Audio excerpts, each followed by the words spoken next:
Zio Lin wakes up in a cold, futuristic hall, his vision blurry and head spinning. He's lying on the floor surrounded by hundreds of confused strangers who all seem just as lost. A harsh, authoritative voice demands he identify himself immediately. Our boy can barely focus, sweat dripping down his face as he tries to process exactly where he is and how he got here. The massive, sterile hall is filled with shadowy figures, all standing around in a state of absolute shock. It looks less like a school and more like some high-tech, futuristic holding facility. Zio Lin finally snaps out of his daze, eyes wide with pure shock. He has no memory of this place and is completely caught off guard by the strange situation he's in. Standing up, he looks around the crowded room, panic setting in as he realizes this definitely isn't his house. This guy starts wondering if he's been kidnapped or if it's a dream. A sharp pain shoots through his head, making him groan and clutch his messy hair. It feels like fragmented, strange memories are being forcibly shoved back into his mind all at once. Sudden realization hits him like a truck. He remembers receiving a mysterious package just hours ago in the middle of the night. That strange admission letter was definitely the cause of this. Rewinding a bit, Zio Lin was just a regular college grad before all this madness. He spent most of his days cooped up in a dark room, glued to his computer screen. Turns out our boy was a professional game booster, making a living by leveling up other people's accounts. He was so good that players called him a beast for his skills. He lived for the victory screen, thriving in the competitive world of online gaming.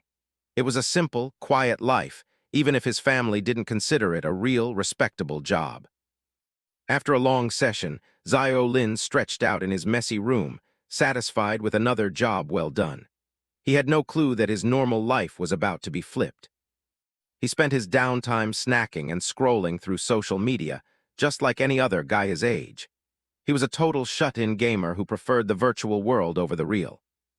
While browsing, he felt the constant pressure to find his true calling and prove his worth.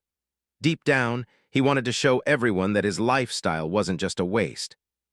Zio Lin's father used to scream at him, calling him a worthless loser for gaming all day. That's why he moved out, to show his family he wasn't just some basement-dwelling failure. Late one night, a sudden, loud knock at the door broke the silence of his apartment. Zio Lin was confused, since he wasn't expecting any visitors at such a late hour. A mysterious delivery man stood there holding a package, calling out his name. The guy's face was hidden, but he seemed harmless enough as he handed over the strange, dark parcel. As soon as he opened the package, a weird, dark energy started leaking out from the inside.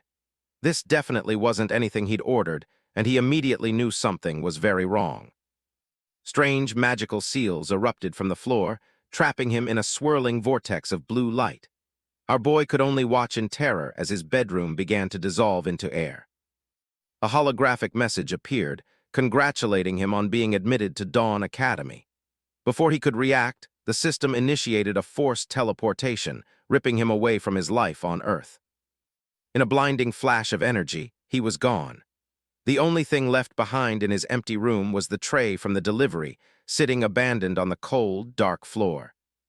Back in the present, Zio Lin clenches his teeth, realizing he's been kidnapped to this academy. He starts wondering if this whole thing is just some twisted, high-tech prank or dream. A cold, mocking voice rings out from above, asking if he's finally decided to wake up. The speaker sounds dangerous and has zero patience for the confused freshmen lying around. This stern-looking dude is instructor Chin Chuan, and he's already unimpressed. He looks down at Zio Lin, mocking him for staying unconscious for 3 hours like some pathetic, weak hibernating animal. Other students are losing it, screaming about calling the police and being kidnapped.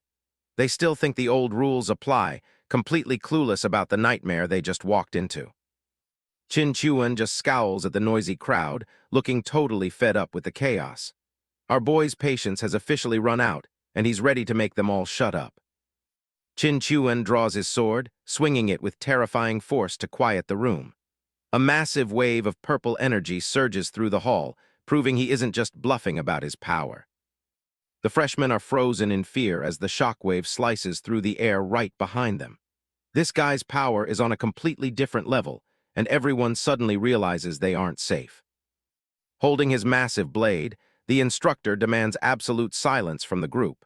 He's clearly done playing games and warns the students to keep their mouths shut if they want to survive. Zio, Lin, and the others can only stare in disbelief, wondering what kind of nightmare they've been dragged into. Our boy realizes that these instructors might actually be completely insane. Chin Chuan rubs his head in frustration, complaining about the bastards in admissions who keep sending him idiots. He looks like he's already reaching his breaking point with this new class. This dude turns his attention back to the crowd, pointing out how much time was wasted because someone woke up late. Zio Lin tries to stay quiet, hopping to avoid any more trouble. He officially welcomes everyone to Class 7 of Dawn Academy, explaining their mission. They're here to train, get stronger, and eventually earn the right to enter a mysterious, new world. This guy promises that the new world offers everything people desire: power, wealth, and even immortality. Gu Xiaoyu listens intently, her eyes fixed on the instructor as he describes these impossible rewards.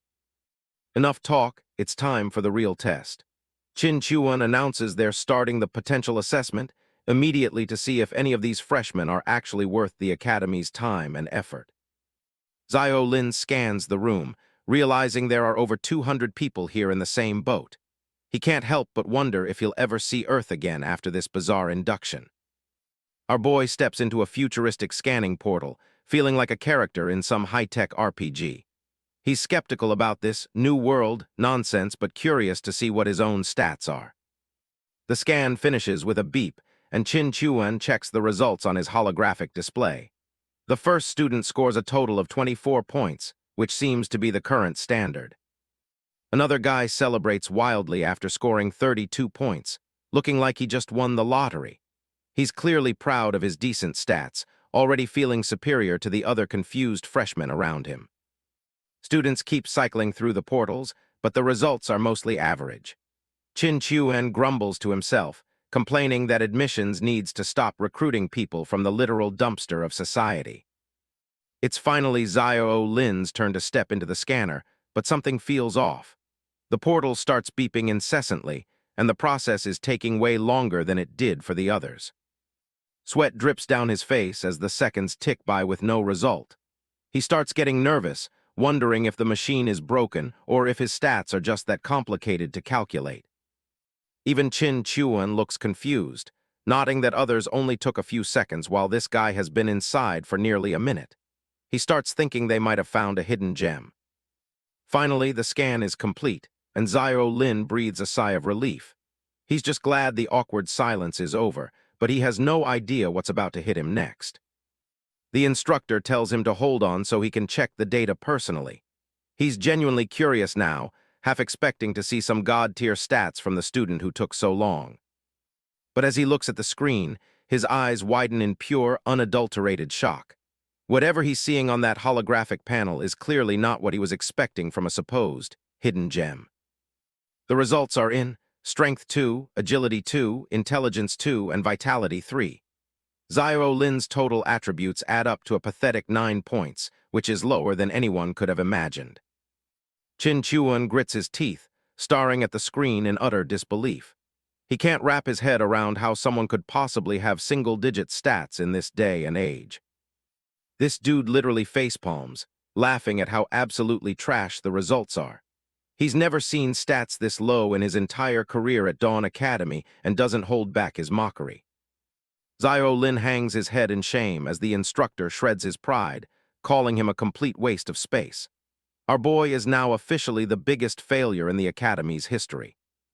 The instructor sighs, totally done with this kid. He's already written Zio Lin off as dead weight, convinced he won't even survive the very first trial of the school year. Chin Chuan turns his back, casually labeling Zio Lin a total loser. Our boy stands there in silence, the weight of the instructor's words hanging heavy in the cold, high-tech air. Fragmented memories of being called trash by everyone in his life flood his mind. It seems no matter where he goes, this guy just can't escape the same painful labels. He grits his teeth, haunted by the word trash echoing from his childhood into adulthood.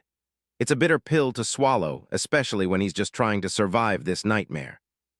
Zio Lin clenches his fist as his eyes glow with a faint, purple light. He wonders if he's truly stuck with this pathetic label even in a literal hellhole like this. The instructor holds up a gold ID tag, declaring that giving it to someone with such low stats is a complete waste. He practically hands over a death sentence with it. Not letting this instructor ramble on for another second, Zio Lin reached out to end it all. He was sick and tired of hearing this same old song. Snatching the card right out of the instructor's hand before Chin Chuan could even blink, Zio Lin caught it with a gaze full of pure determination. He might be weak now, but he wasn't about to give up that easily. Standing tall, Zio Lin declares that a single number won't decide his future. He's going to face the trial himself, no matter how much the instructor tries to look down. Chin Chuan smirks at his stubbornness, telling him to at least try not to piss his pants in terror. He's curious to see how reality will eventually smack this weakling down. A curious student asks about the talented students mentioned, wondering how the academy separates the geniuses from the rest. The atmosphere in the hall remains tense and uncertain. Chin Chuan explains that the lucky ones blessed by the heavens are destined to be strong. These geniuses have a guaranteed ticket to surviving and thriving in the dangerous new world. As for the rest of them, they just need to focus on surviving the entrance exam. The crowd looks discouraged, realizing most of them are probably just seen as expandable fodder. Gu Xiaoyu speaks up, reminding the instructor about the promise of wealth and power. She's remarkably calm, her gaze fixed on the man who holds their lives in his hands. Adjusting her glasses, she demands to know the actual price they have to pay for such rewards. This girl clearly isn't blinded by the flashy promises and wants the truth. Chin Chuan recognizes her as the student with the highest attributes in the group. He explains that credits are the academy's currency and can be traded for anything they desire. Gu Xiaoyu simply nods, absorbing the information with a cold, logical expression. She's already treating this academy like a game where she needs to calculate every move to win. Zio Lin watches her from behind, impressed by her elegance and high stats. He realizes the gap between them is massive, especially since the instructor treats her with such respect. Chin Chuan tells everyone to mentally chant check attributes to see their status windows. It's the standard RPG mechanic, but here, the numbers literally mean the difference between life and death. Following the instructions, Zio Lin holds up his ID tag as it begins to glow. He's anxious to see his full profile, even if he already knows the stats are terrible. His status window appears, showing his pathetic stats and a remaining lifespan of 60 years. He freezes in horror as he reads the warning that every death deducts 10 years. The entire room erupts in panic as students realize their lives are literally on the line. The idea of measuring lifespan like a currency is too much for many to handle. Suddenly, a sharp beeping sound rings in Zio Lin's ears, catching him completely off guard. His teal eyes widen as he senses something strange happening within the academy system. A special notification pops up, announcing that abnormal fluctuations have been detected. It seems the system has found something hidden deep within our boy that even the instructors missed. Zio Lin freezes as purple energy swirls all around him. Our boy can't believe it. The guy everyone called a loser just awakened some serious power out of nowhere. He's totally losing it, his head spinning while staring at the system notification. This is exactly what he needed to survive, but it's honestly a lot to take in right now. Zio Lin looks around nervously, realizing that he's the only one who can hear the strange system notifications. Even the sharp-eyed instructor Chin Chuan seems completely oblivious to what's happening right now. A holographic window floats before him, but the system is struggling to identify the new power. Both the talent's name and its level are listed as unknown with no match in the database. The detailed analysis reveals a passive effect that boosts learning efficiency by 100%. It even grants an active ability to replicate skills once a week, making it incredibly versatile for survival. Since this power has no precedent, the system grants Zio Lin naming rights. He ponders for a moment, weighing the importance of a name that truly reflects his unique learning and replication abilities. Our boy narrows his eyes with a newfound sense of purpose, deciding to keep things simple and direct. He's done being the loser and is ready to embrace whatever this new gift offers. Bathed in a vibrant purple aura, Zio Lin strikes a confident pose as he finalizes his decision. He chooses the name Academic Prodigy, a perfect fit for a guy who masters everything instantly. The system processes his input, officially registering the talent as Academic Prodigy at level 1. It then begins a final evaluation to determine exactly how powerful this new talent actually is. The screen flashes with a massive SS rank, confirming that Zio Lin has awakened one of the highest tiers of power possible. Our boy stands tall, finally feeling like he belongs here. In a close-up of his teal eyes, you can see the flicker of pure determination and excitement. This is the turning point he needed to flip the script on everyone who mocked him. Zio Lin reflects on how even someone as strong as Chin Chuan couldn't sniff out his hidden talent. Meanwhile, the instructor continues to berate the other students who are shivering in fear. He stares at the notification in disbelief, the words SS-rank talent finally sinking in. This is the kind of power that people in this world would kill for, and it's all his. With a smirk and a fierce gaze, Zio Lin feels ready to take on the world. This hidden talent is his ultimate trump card, and he's going to use it to survive. The spiky-haired guy is absolutely losing it, frantically questioning the instructor. He only has 9 years of life left, but the rules state a single death costs 10. That means he'd be game over before he even gets a chance to start. Instructor Chin Chuan, the battle-scarred man, is not the patient type. He socks our boy right in the head, calling the students idiots for complaining about the rules of their new life here. Chin Chuan leans in close, laying out the cold, hard price. If he dies just once, his lifespan hits 0 and he'll vanish for good. This isn't some game, it's a literal death sentence. But there is a catch. Here, life is a resource. Finish missions, get stronger, and you can actually buy more years. It is a high-stakes economy where your heartbeat is the currency. Watching this unfold, Zio Lin is left reeling. He was just a low-level game booster, and now he's trapped in a place where his literal life is being measured and bartered by the second. The Academy promises a path to changing your destiny. Chin Chuan paints a picture of absolute power, showing what they can become if they actually survive the brutal training that lies ahead. It is not just about muscles. Knowledge, treasure, and a longer life are all waiting for those who can climb the ranks. The rewards are just as massive as the risks involved. Chin Chuan even mentions immortality. With enough credits and points, you could live forever. He points toward a cosmic future that seems impossible for a guy with trash stats like Zio Lin. Gu Zioyu, the elegant girl with glasses, finally speaks up. She wants to know if these bizarre rules only work inside the academy or if they will apply everywhere else too. The instructor confirms the bad news. Once you are a student here, the law applies everywhere, even back on Earth. There is no escaping the system once you have been chosen. Enough talking. Chin Chuan announces that the entrance exam is starting right now.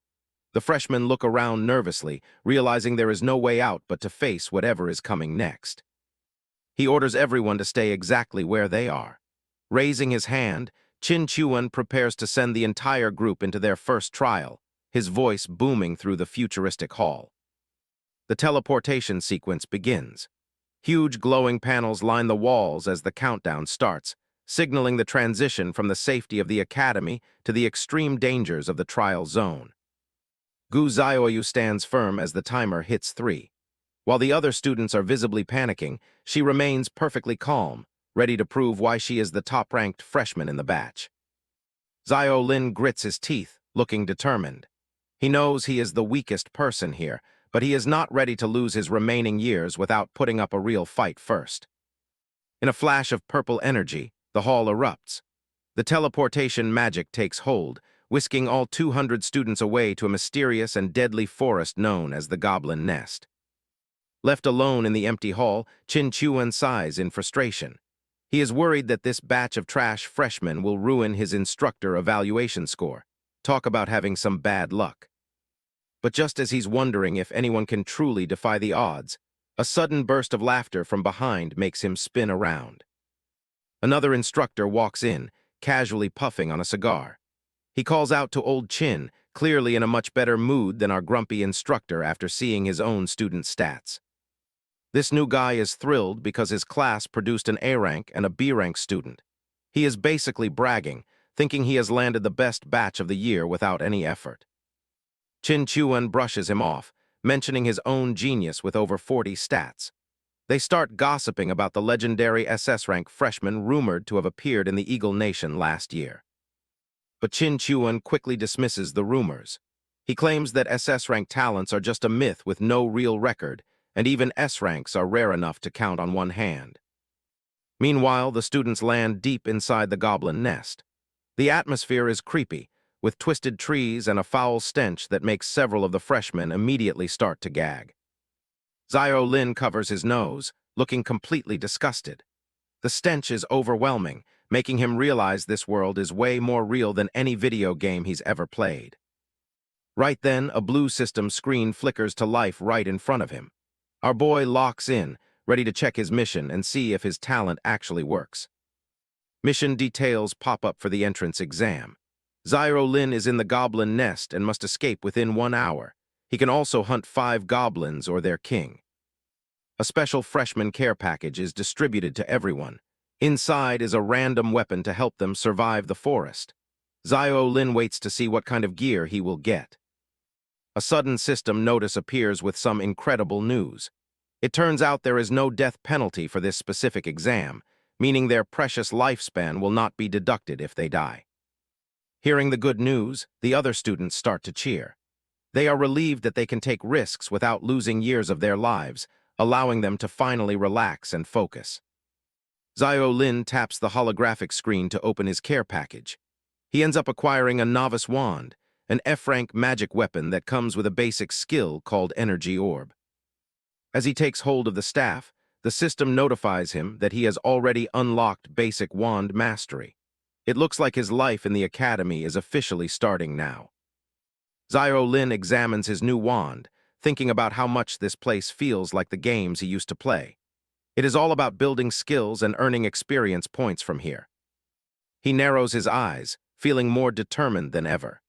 If this world follows game logic, he might just have a massive advantage over the geniuses who have never gamed before. Zio Lin decides to give the weapon a test run. He swings the wand sharply, causing purple sparks to fly as the staff hums with magical energy, ready for a fight. A powerful magical discharge strikes the ground with a loud blast. Zio Lin is testing his limits, seeing exactly how much force a basic novice wand like this can actually produce. Smoke and vapor rise from the impact site as the solid stone ground cracks. It is a decent display of power, but using magic clearly leaves a visible mark on the environment.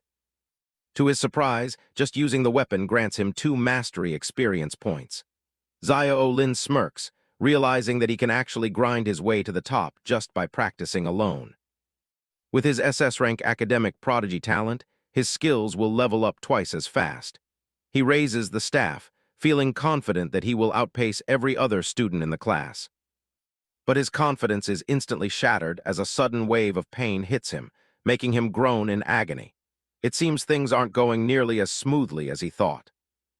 Zio Lin clutches his head in frustration as an error pops up. His mana pool is way too small to cast spells, which makes the novice wand practically useless for him. Nearby, a muscular bully named Wang Dalin cheers after unlocking heavy sword mastery. Zio Lin watches him, realizing that simple physical weapons might actually be the key to gaining experience. He observes the other students trying out their gear. Grinding here will be tough, though, since the time limit and stamina drain make it impossible to stay in one safe spot.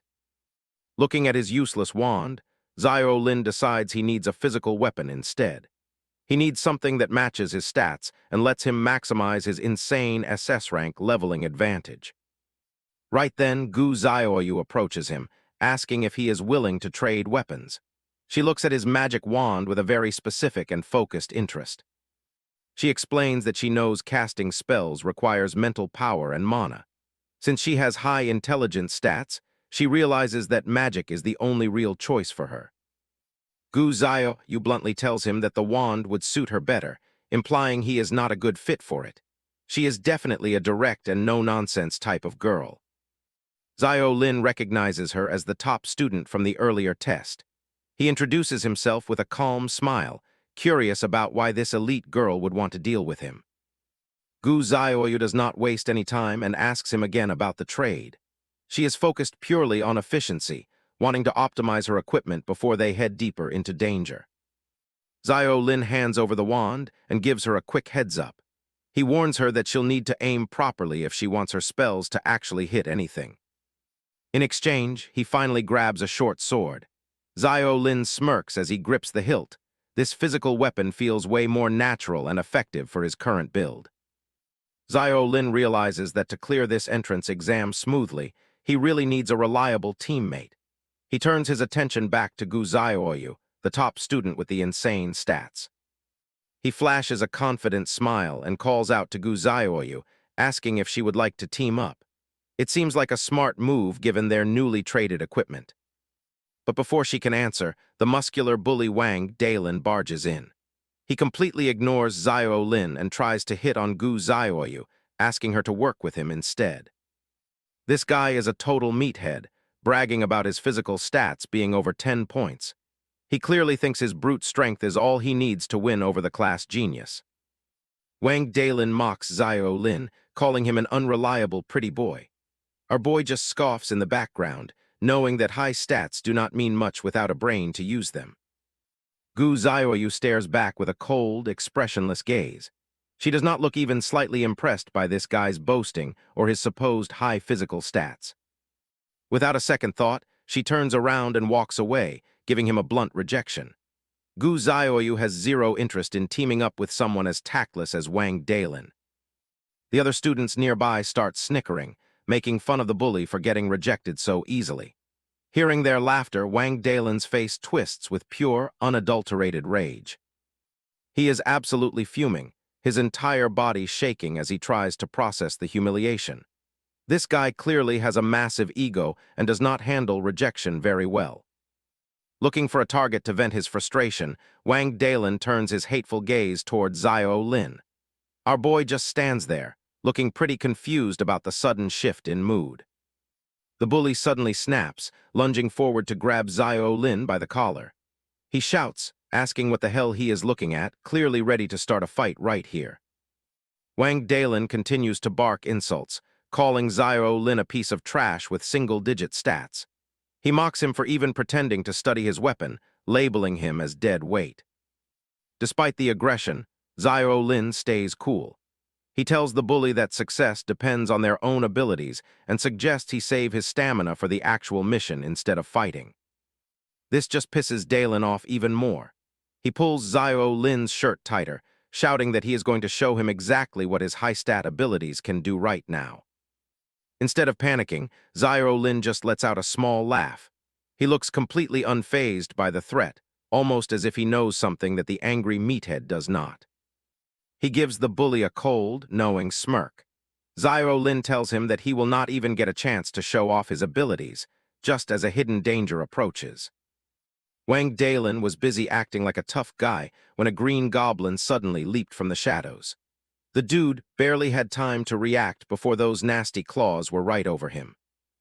A goblin lunges from the bushes, catching Wang Dalin off guard. He screams as the monster's claws tear through the air, barely missing him by a few inches. Wang Dalin curses, his face twisted in frustration. He can't believe he actually let a low-level monster get the drop on him like that in front of everyone. The goblin leaps through the air, eyes glowing with malice. It's relentless, determined to take down the loud-mouthed freshman before he can even pull out his weapon. Recovering quickly, Wang Dalin swings his massive sword. He lets out a roar of effort as his heavy blade slices clean through the creature's neck in one motion. Breathing heavily, the guy stands over the dead monster. He's shaken, realizing that one mistake in this simulation could actually cost him his life in the real world. This dude immediately starts blaming Zio Lin, accusing him of just standing there to watch him fail. He's clearly embarrassed by his own clumsy performance during the ambush. Suddenly, Wang Dalin freezes as he hears more rustling in the bushes. His eyes widen, realizing that one goblin was just the tip of the iceberg for them. A whole pack of the green creeps emerges from the shadows. They're everywhere, surrounding the students with toothy grins and sharp weapons, ready to finish the job. Panic spreads like wildfire through the group. The freshmen start screaming, realizing their survival trial just turned into a literal bloodbath as more and more goblins appear. The goblins don't hesitate, charging into the fray with brutal efficiency. One girl desperately tries to defend herself, but she's quickly being overwhelmed by the sheer numbers. One student gets slashed across the chest, his body dissolving into digital fragments. The simulation makes every hit feel agonizingly real, even if it's all just data. It's a total slaughter out there. The field is littered with dead students as the monsters continue their relentless assault on the remaining survivors without any mercy. Zio Lin blocks a goblin's strike, gritting his teeth as the impact vibrates through his arm. He realizes everything, the pain and the smell, is terrifyingly real right now. He spots a girl cornered and prepares to rescue her, but suddenly, a streak of purple magic whistles past the goblin's head, taking it down before it can lay a finger on her. Gu Zioyu steps up, her staff crackling with purple electricity. She looks calm and composed, ready to show everyone why she's the top-ranked student in the whole class. Covered in goblin blood, Zio Lin looks around the chaotic battlefield. He knows they can't stay out in the open much longer or they're all going to die. Our boy realizes that even with weapons, inexperienced people are just sitting ducks. This isn't just a simple game, it's a brutal and unforgiving test of survival. One student points toward a nearby cave, shouting for everyone to run. It looks like the goblins are weirdly hesitant to follow any of them inside that cavern. Zio Lin watches as the others scramble for safety, his mind racing. He needs to figure out the tactical logic behind this safe zone immediately to survive. He ducks into the cavern, realizing it's safe for now. But his gamer instincts tell him that no safe zone lasts forever in a trial like this. A system window pops up, showing a protection timer with less than 30 minutes left. They're safe, but they're also on a very tight clock for now. Gripping his sword tight, the dude tries to slow his racing heart. He needs to stay calm and analyze the situation like a pro gamer would do. Zio Lin stares into the darkness, his expression hardening. He refuses to just sit around and wait for the monsters to finish them all off later today. Kim Dane starts swinging his sword against the cave wall, focusing on his form. Turns out, the system actually rewards his hard work with some sweet experience points. He realizes he can grind his mastery level right here in safety. Since his stats are trash, our boy needs every bit of technical skill before the timer hits 0. The cave's protection is about to expire, leaving the students with only 2 minutes of safety. Panic immediately sets in as they realize their temporary sanctuary is about to vanish. Freshmen argue desperately, claiming the mission is impossible due to the monster's insane speed. They're convinced they'll be slaughtered the second they step back out into the simulation. Gu Zioyu sits quietly against the rock wall, appearing surprisingly calm compared to the others. Even with dirt on her uniform, she maintains an air of quiet, cold intelligence. While the others waste time worrying, Zio Lin continues his repetitive sword practice against the cave walls. He's determined to squeeze every last drop of experience out of these final minutes. Our boy is completely exhausted, sweat pouring down his face as he pushes his body to the limit. He knows his low stats mean he has to work twice as hard. Gu Zioyu watches him, bluntly stating that his grinding is pointless since leveling a skill usually takes an hour. She doesn't realize he has a hidden advantage up his sleeve. Zio Lin is impressed by her analytical nature, acknowledging that she's incredibly smart.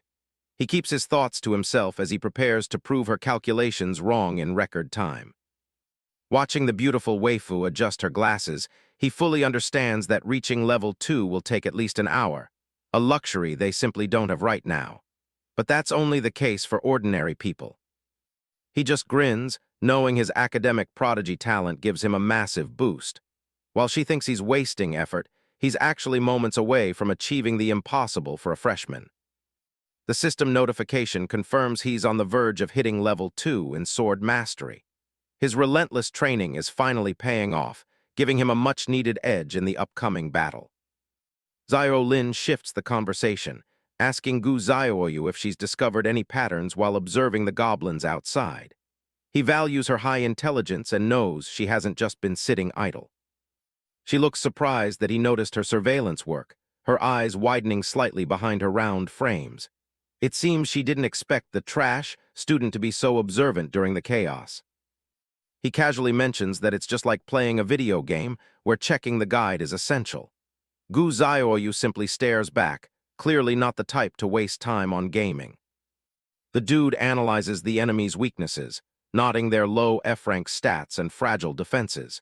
He realizes the key to victory is simply overcoming fear and targeting the back of their heads. He tells her the mission isn't actually that difficult if they stay calm. Looking at the trembling students nearby, he sighs, knowing fear is the real enemy holding everyone back. One of the girls is shivering uncontrollably, completely paralyzed by the horror of the simulation. Without courage, these students have zero chance of surviving the next wave of goblin attacks. With the protection timer ticking down to 0, the duo prepares to head out. They both agree that hiding forever won't help them secure the credits they need to survive. Their path is suddenly blocked by a massive student with a permanent scowl on his face. Wang Dalin looks ready to assert his dominance over anyone he considers weaker than himself. This meathead ignores the protagonist entirely, demanding that Gu Zioyu team up with him instead. He rudely calls Zio Lin dead weight, convinced that raw stats are the only thing that matters. Gu Zioyu doesn't look interested in his offer, pointing out that the real challenge and rewards lie with the boss. She's already looking past the basic mission toward the Goblin King. Wang Dalin snaps at her, calling the boss an optional mission that hasn't even appeared yet. He thinks she's being delusional for wanting to fight something that hasn't even spawned.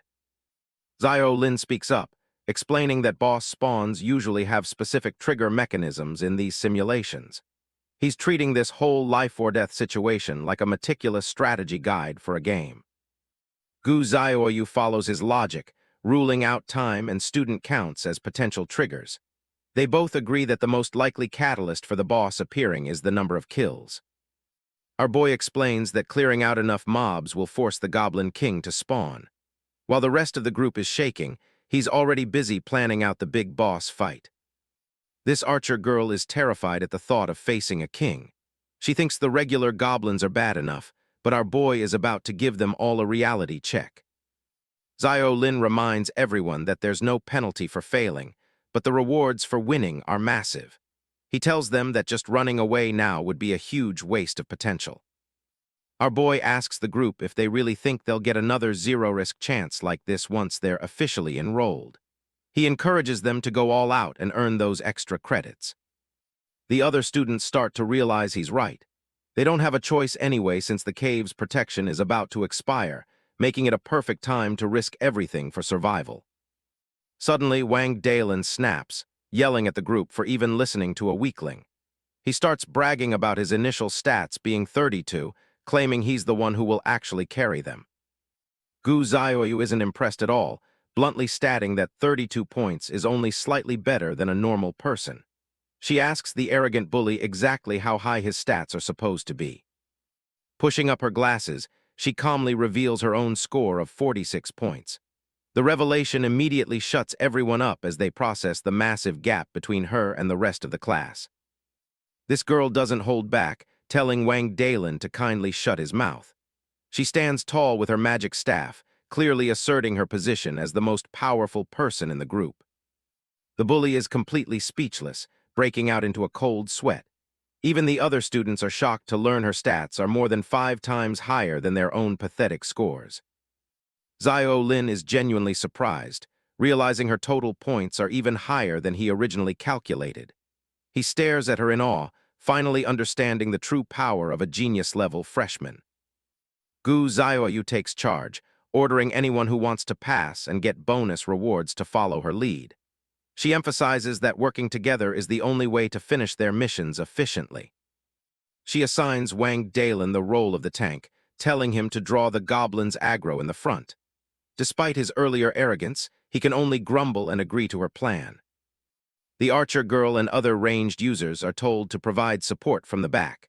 They form simple 3-person squads, preparing to take down as many goblins as they can possibly find. Turning to the protagonist, she waits to hear his role in her strategic formation. Gu Xiaoyu seems curious to see how a trash student plans to contribute to the upcoming boss fight. Xiao Lin offers to handle roaming and interference, picking off any low-health monsters that try to run away. He knows his stats are too low for a direct head-on confrontation right now. With a solid plan in place, the group finally steps out of the cave together. They're no longer a panicked mob, but a somewhat organized team ready to hunt some goblins for credits. Wang Dalin leads the charge, letting out a roar as he swings his massive blade at the first monster he sees. He's eager to prove he isn't completely useless despite his stats. The archer girl fires her first shot, her hands still trembling as she aims for the green creeps. She's determined to help the group after being saved by Xiao Lin earlier in the trial. A pack of goblins rushes toward them with terrifying speed, their glowing eyes fixed on the new targets. The students grit their teeth, knowing they can't afford to let their formation break now. One of the monsters leaps through the air, aiming its sharp claws directly at the archer girl's face. She screams in terror, unable to move out of the way of the sudden attack. In a flash, Xiao Lin intervenes with a powerful strike, his eye glowing with intense focus. He's perfectly timed his movements to intercept the beast before it can land its lethal blow. With a single, clean slash, our boy takes down his first target of the mission. The system interface pops up to confirm his kill, boosting his confidence as the battle truly begins. The archer girl thanks him breathlessly, but Xiao Lin tells her not to get distracted yet. He reminds himself to conserve stamina and only look for perfect opportunities to land killing blows. He moves like a blur, slashing through another goblin as the kill counter ticks up to 2. Every movement he makes is precise, minimizing wasted effort while maximizing the damage he deals. This guy hits 3 kills, dropping another monster with a clean strike. He's totally in the zone now, exploiting their blind spots exactly like he planned from the very beginning. That's 4 in record time. Our boy is proving that brains can actually beat raw stats, and his efficiency is finally starting to draw some serious attention from the crowd. The other students are starting to notice how efficiently the protagonist is fighting. While some wonder how he can be so precise with such low stats, Wang Dalin just scoffs, calling it nothing but pure luck. Gu Xiaoyu is far more observant, realizing that our boy's movements are actually calculated. She notes that he's intentionally dodging the monster's line of sight and predicting their every move before they even strike. Xiao Lin takes a brief moment to catch his breath as his training finally yields results. The system confirms he's earned enough experience to level up his sword mastery, reaching level 2 in record time. He remembers the 2 months he spent grinding in a VR simulator before coming to the academy. All those hours of repetitive practice were worth it, giving him the precision he needs to survive this trial. A new prompt appears on his system interface, signaling that his progress hasn't gone unnoticed. He's reached a significant milestone that the Academy's automated tracking system is now preparing to acknowledge with a special reward. The system completes a database scan and announces that he's the first freshman in this batch to level up a skill. As a reward for his dedication, he's granted a free skill suited to his current capabilities. A purple aura erupts around him as the heavy slash skill is officially unlocked. Even with his low base stats, having an active combat skill gives him a much-needed increase in lethality against the green pests. The skill requires 11 points of strength and allows him to unleash a massive, concentrated strike. However, the system warns him that using it repeatedly will drain his limited stamina far too quickly for comfort. Feeling more confident than ever, Xiao Lin grins as he realizes he only needs 1 more kill. He's determined to complete his first optional mission and secure those extra credits before the situation gets even worse. He lunges forward, his blade glowing with energy as he delivers a finishing blow to a nearby monster. Every strike he makes is efficient, focused on ending the fight as quickly and cleanly as possible. With the final goblin down, the system announces that he's officially completed his first optional mission. His strategy of focusing on technical mastery over raw power is already paying off better than anyone expected. Xiao Lin relaxes slightly, resting his sword on his shoulder as he celebrates his first major success. Suddenly, a strange, static sound fills the air, signaling that the simulation is about to enter its next phase. The remaining goblins begin to vanish into blue pixels right in front of the confused students. Even the arrogant Wang Dalin is left bewildered, unable to understand why their targets are suddenly disappearing into thin air. The bully yells in frustration, demanding to know what's happening as the glitches in the simulation grow louder. It's clear that the trial is no longer following the standard patterns they were briefed on earlier. A system announcement blares across the field, stating that a hidden condition has been met now that the population is reduced. The freshmen freeze in terror as they realize they've accidentally triggered the boss. Birds scatter from the forest canopy as a massive shadow looms over the trees, casting the entire area into darkness.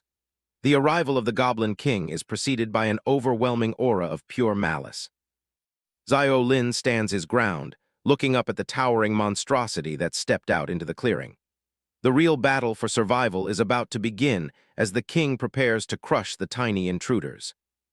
Just when things couldn't get worse, the Goblin King made his entrance. This towering behemoth loomed over the freshmen, his glowing yellow eyes locking onto his next targets with pure hunger. He let out a bone-chilling roar that shook the very ground. The sheer pressure of his aura felt like a physical weight, pinning the terrified students where they stood in shock. The resulting shockwave was so intense that the students had to cover their ears. It felt like their eardrums were on the verge of bursting from the sheer volume of it. This archer girl gritted her teeth, barely able to keep her balance amidst the chaos. The power gap between them and this boss was clearly on a whole different level. Zio Lin and Gu Zioyu stood firm, their eyes fixed on the massive threat ahead. Even with her superior stats, this girl looked visibly shaken by the monster's overwhelming presence. A system window popped up, confirming their worst fears. This wasn't just another mob, it was the dungeon boss, the Goblin King, with a massive health bar to match his size. His face was a mask of pure malice, framed by massive horns and sharp tusks. One look into those glowing eyes was enough to tell anyone they were in deep trouble. Zio Lin noticed something strange. All the other goblins had vanished into digital pixels. The boss was clearing the stage, and now it was just them against the king in this arena. The students stared in horror at the massive HP bar hovering above the monster. It was longer than their own lifespans, making victory seem like an impossible dream for this class. One student completely lost his cool and bolted, shouting that he was out. Zio Lin tried to stop him, but the guy was too consumed by panic to even listen. Our boy quickly analyzed the situation, noticing a critical trait of these monsters. Their field of vision was narrow, meaning there was a slight chance to exploit their blind spots. However, that advantage was balanced out by their incredible sense of smell and hearing. These weren't just dumb beasts. They were apex predators designed to hunt down any intruders they found. The coward's frantic movements immediately drew the Goblin King's aggro. The giant loomed over him, preparing to turn the fleeing student into a permanent part of the dungeon's blood-soaked floor. Right then, Wang Dalin stepped up, trying to rally the group with his typical bravado. He shouted for everyone to stop being afraid and just overwhelm the beast with numbers. Feeling cocky, the muscular student charged forward with his sword raised high. He aimed a heavy blow at the boss, thinking his high stats would be enough to secure a win. But the Goblin King's glowing eye tracked his every move with terrifying precision. The monster wasn't even bothered by the tiny human's attempt at an attack, simply waiting for the moment. In a flash of movement, the boss landed a brutal kick right into the dude's stomach. The impact was sickeningly loud, completely cutting off Wang Dalin's aggressive and reckless charge. A massive shockwave erupted from the point of contact, tearing through the air. The sheer force behind that single strike was enough to shake the entire forest to its roots. Wang Dalin let out a choked cry as he was sent tumbling backward. His sword slipped from his grip, useless against the overwhelming power of the dungeon's terrifying master. As he hit the ground, his body began to dissolve into blue digital pixels. This guy was out of the trial, leaving the rest of the class even more vulnerable.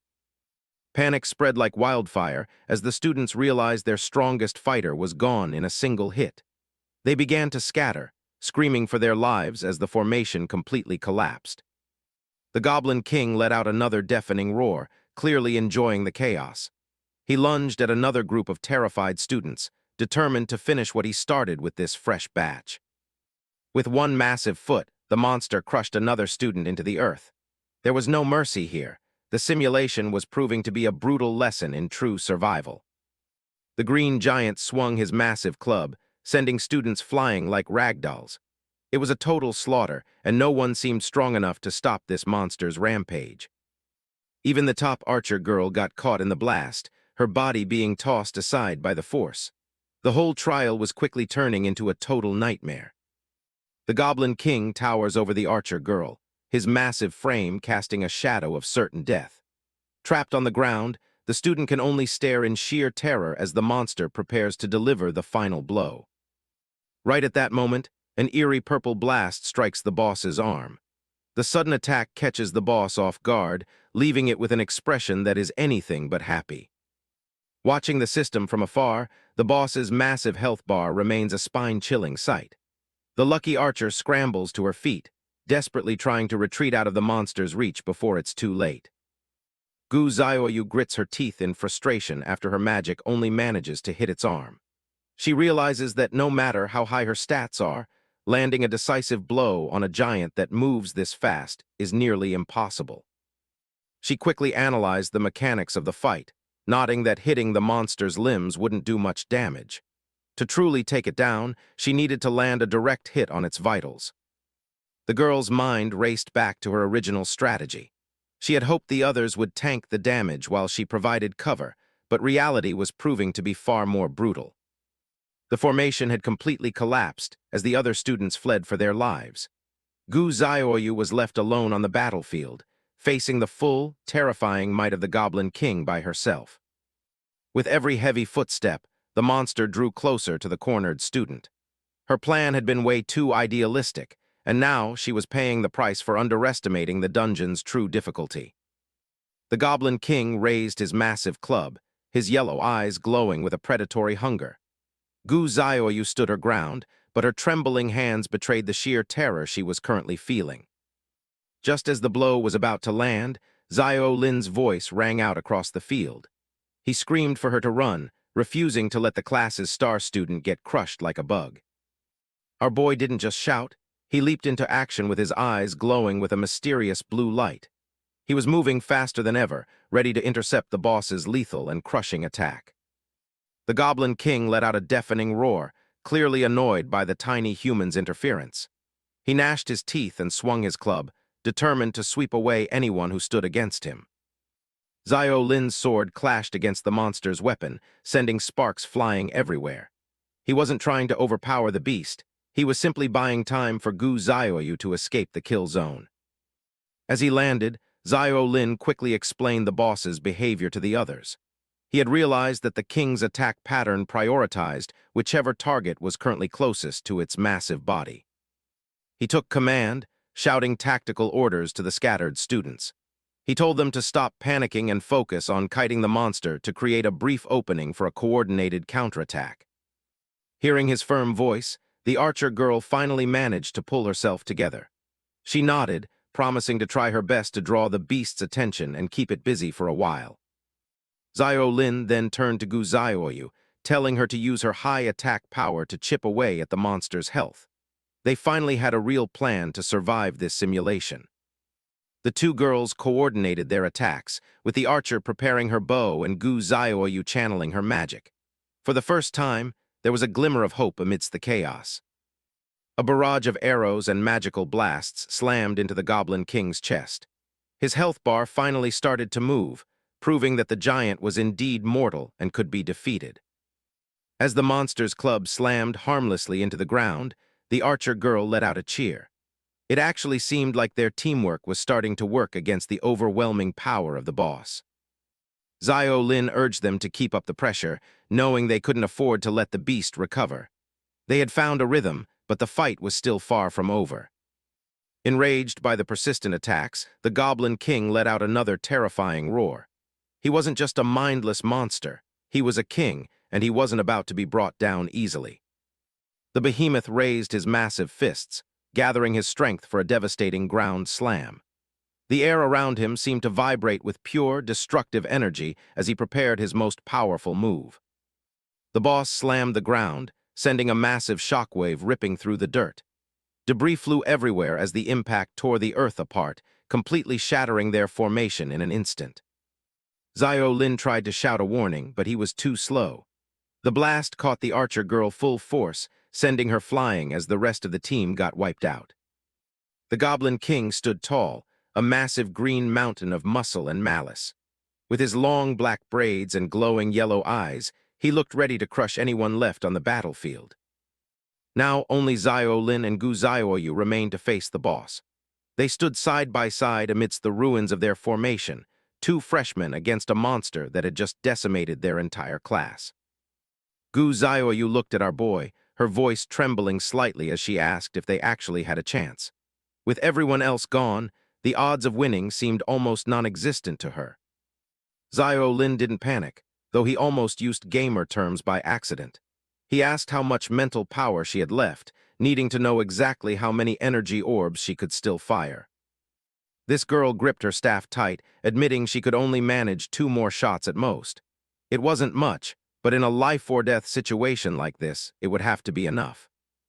He told her that hitting the head deals critical damage, but she worried about the beast's speed. Accuracy was a major issue when their target was moving like a blur of green fury. Zio Lin just smirked, his eyes narrowing with a newfound confidence. If the monster was too fast to hit, he would simply find a way to lock it down and make it stay still. Right then, he activated his hidden talent, Academic Prodigy. His eyes began to glow with an intense blue light as the system interface appeared, signaling that he was finally playing for real. The system scanned the boss, detecting its signature shockwave skill. This F-rank ability dealt massive impact damage and could stun anyone within range for a full 3 seconds, making it incredibly dangerous. He thought back to his past, remembering how everyone used to call him a worthless loser. Back then, his unique talent was seen as completely useless, but everything was about to change. With dark energy swirling around him, Zio Lin declared that this was finally his battlefield. He wasn't just some trash freshman anymore. He was a tactical genius with a world-breaking ability. The system chimed with a successful copy of the Goblin King's shockwave skill. With the boss's own power now at his disposal, our boy prepared to turn the tide of this encounter. Zio Lin watches the Goblin King with a cold, blue light in his eyes. He's not just looking for an opening. He's analyzing the boss's every movement with a gamer's precision. The giant monster raises its arms, gathering massive energy for a shockwave attack. Zio Lin doesn't flinch, charging straight toward the danger as the ground begins to crack. He calculates the timing perfectly, knowing the Goblin King's height makes its wind-up slower than his own. Since he copied the skill earlier, he's confident his version will activate first. A system window flickers to life as Zio Lin triggers the copy shockwave skill. His pupils dilate, focusing entirely on the point where he needs to strike to disrupt the boss. The two forces collide midair in a spray of sparks. Zio Lin's blade meets the Goblin King's brute strength, the impact sending vibrations right up his arms. A massive explosion of light erupts as the interruption succeeds. The Goblin King is caught off guard, its own energy backfiring and sending it reeling. The monster roars in frustration, its body glowing with residual energy as it stumbles back. Its massive frame is momentarily defenseless, creating the opening Zio Lin was looking for. Zio Lin jams his sword into the ground to steady himself against the aftershocks. He's panting, the strain of using such a high-level skill clearly taking a toll on his body. He catches his breath for a split second, satisfied that his line of thinking was correct. His mind is already racing through the numbers, keeping track of every strategic advantage. The Goblin King recovers faster than expected, preparing for another strike. Zio Lin glances at his HUD. The shockwave skill has a 30-second cooldown, and he's still 22 seconds away. The air crackles with purple lightning as the boss prepares a devastating follow-up. A blast of energy ripples through the area, forcing the freshmen to stay on their toes. Gu Zioyu stands in the distance, her staff radiating intense power. The Goblin King is being relentlessly bombarded by streaks of magical lightning, as its health bar continues to be steadily chipped away. Even so, she still couldn't believe it, wondering how someone with stats as low as Zio Lin's could possibly interrupt a boss's skill like that. She was also nearing her absolute limit, struggling to keep her staff steady for one final shot. The Goblin King's health bar is dangerously low, and it's getting desperate. It prepares to bring its massive weight down on the persistent freshman who keeps getting in its way. The boss lifts a giant boulder, ready to crush everything in its path. Zio Lin is cornered, and his skill cooldown is still stuck at 16 seconds. Seeing no way to dodge, he grits his teeth and decides to tank the hit. He isn't planning to run, he's planning to survive by any means necessary. The boulder smashes down, but Zio Lin holds his ground, using whatever mana he has left to buffer the impact. Digitized shards of energy spray everywhere as he takes the blow head-on. Gu Zioyu screams his name, watching as dust and debris swallow him whole. She's terrified that he didn't make it out of that impact. The smoke begins to thin, revealing the Goblin King standing over the impact zone.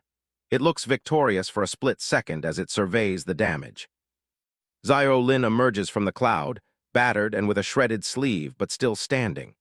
He signals that he's fine, even as the cooldown timer slowly ticks down to 10 seconds. The boss raises its fists for another shockwave, but Zio Lin realizes he's drifted too far away. If he doesn't close the gap, the skill won't interrupt the attack.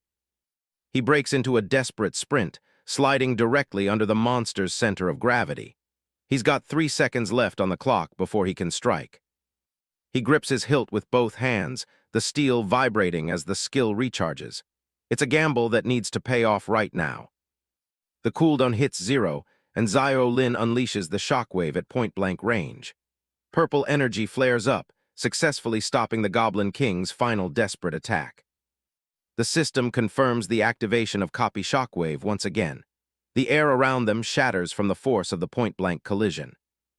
Zio Lin yells out to Gu Zioyu, telling her to take the shot while the boss is stunned and wide open. Gu Zioyu doesn't hesitate, channeling every last bit of her magic into her staff. A brilliant beam of light pierces through the air, heading straight for the boss. The attack hits home, and the Goblin King's health bar finally bottoms out.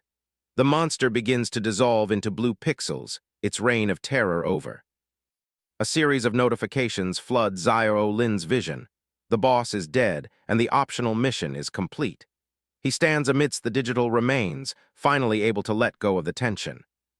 His strength gives out, and his sword clatters to the ground. The adrenaline is fading fast, leaving only total exhaustion. Zio Lin takes a moment to process the win as Gu Zioyu approaches. They actually manage to take down the final boss of the tutorial. He collapses onto the grass, completely spent. His vision starts to blur from the sheer exhaustion of the fight. Gu Zioyu looks down at him, her expression a mix of concern and awe. Zio Lin realizes he won't be able to finish the final mission in this state. The scene shifts to a high-tech briefing room inside the academy. A group of staff members are gathered around a table, reviewing the latest enrollment data. The Minister of Admissions takes a long drag from his cigarette, looking over the freshman test results.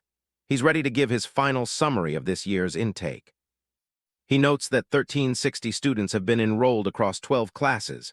The breakdown shows a wide range of rankings, with over half the students starting at rank F. But the real shock comes next. This year, a total of 15 students achieved the prestigious S-rank evaluation. It's an unusually high number for a single batch. The news sends a ripple of excitement through the room. The instructors can't believe they've landed such a fierce batch of freshmen this year.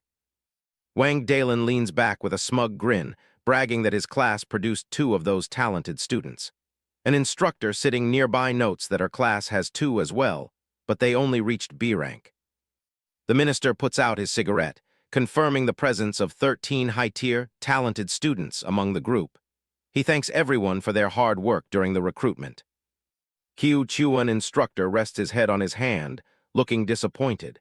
It seems his class didn't produce a single standout talent this time around.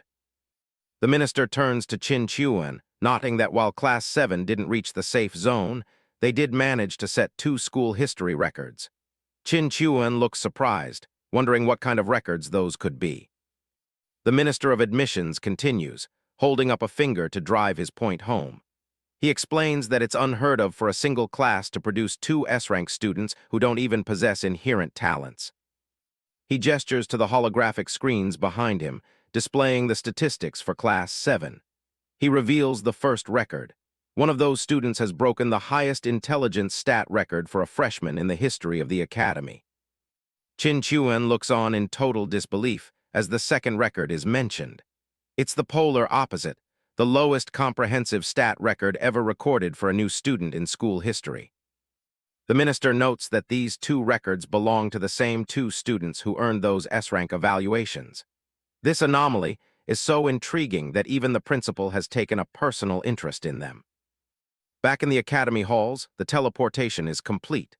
Xiao Lin stands among the other survivors, feeling his body instantly heal as his digitized wounds vanish into thin air. His system interface updates with the final mission results. He's officially cleared all 3 tutorial objectives, earning a comprehensive S-rank along with 40 credits and 800 exchange points. Xiao Lin stares at the screen, still a bit dazed from the fight. He clearly remembers blacking out, yet the system shows he somehow completed the first mission of reaching the safe zone. He catches a glimpse of Gu Xiaoyu walking past, surrounded by a faint blue digital glow. He wonders if she was the one who carried him to safety after he collapsed in the cave.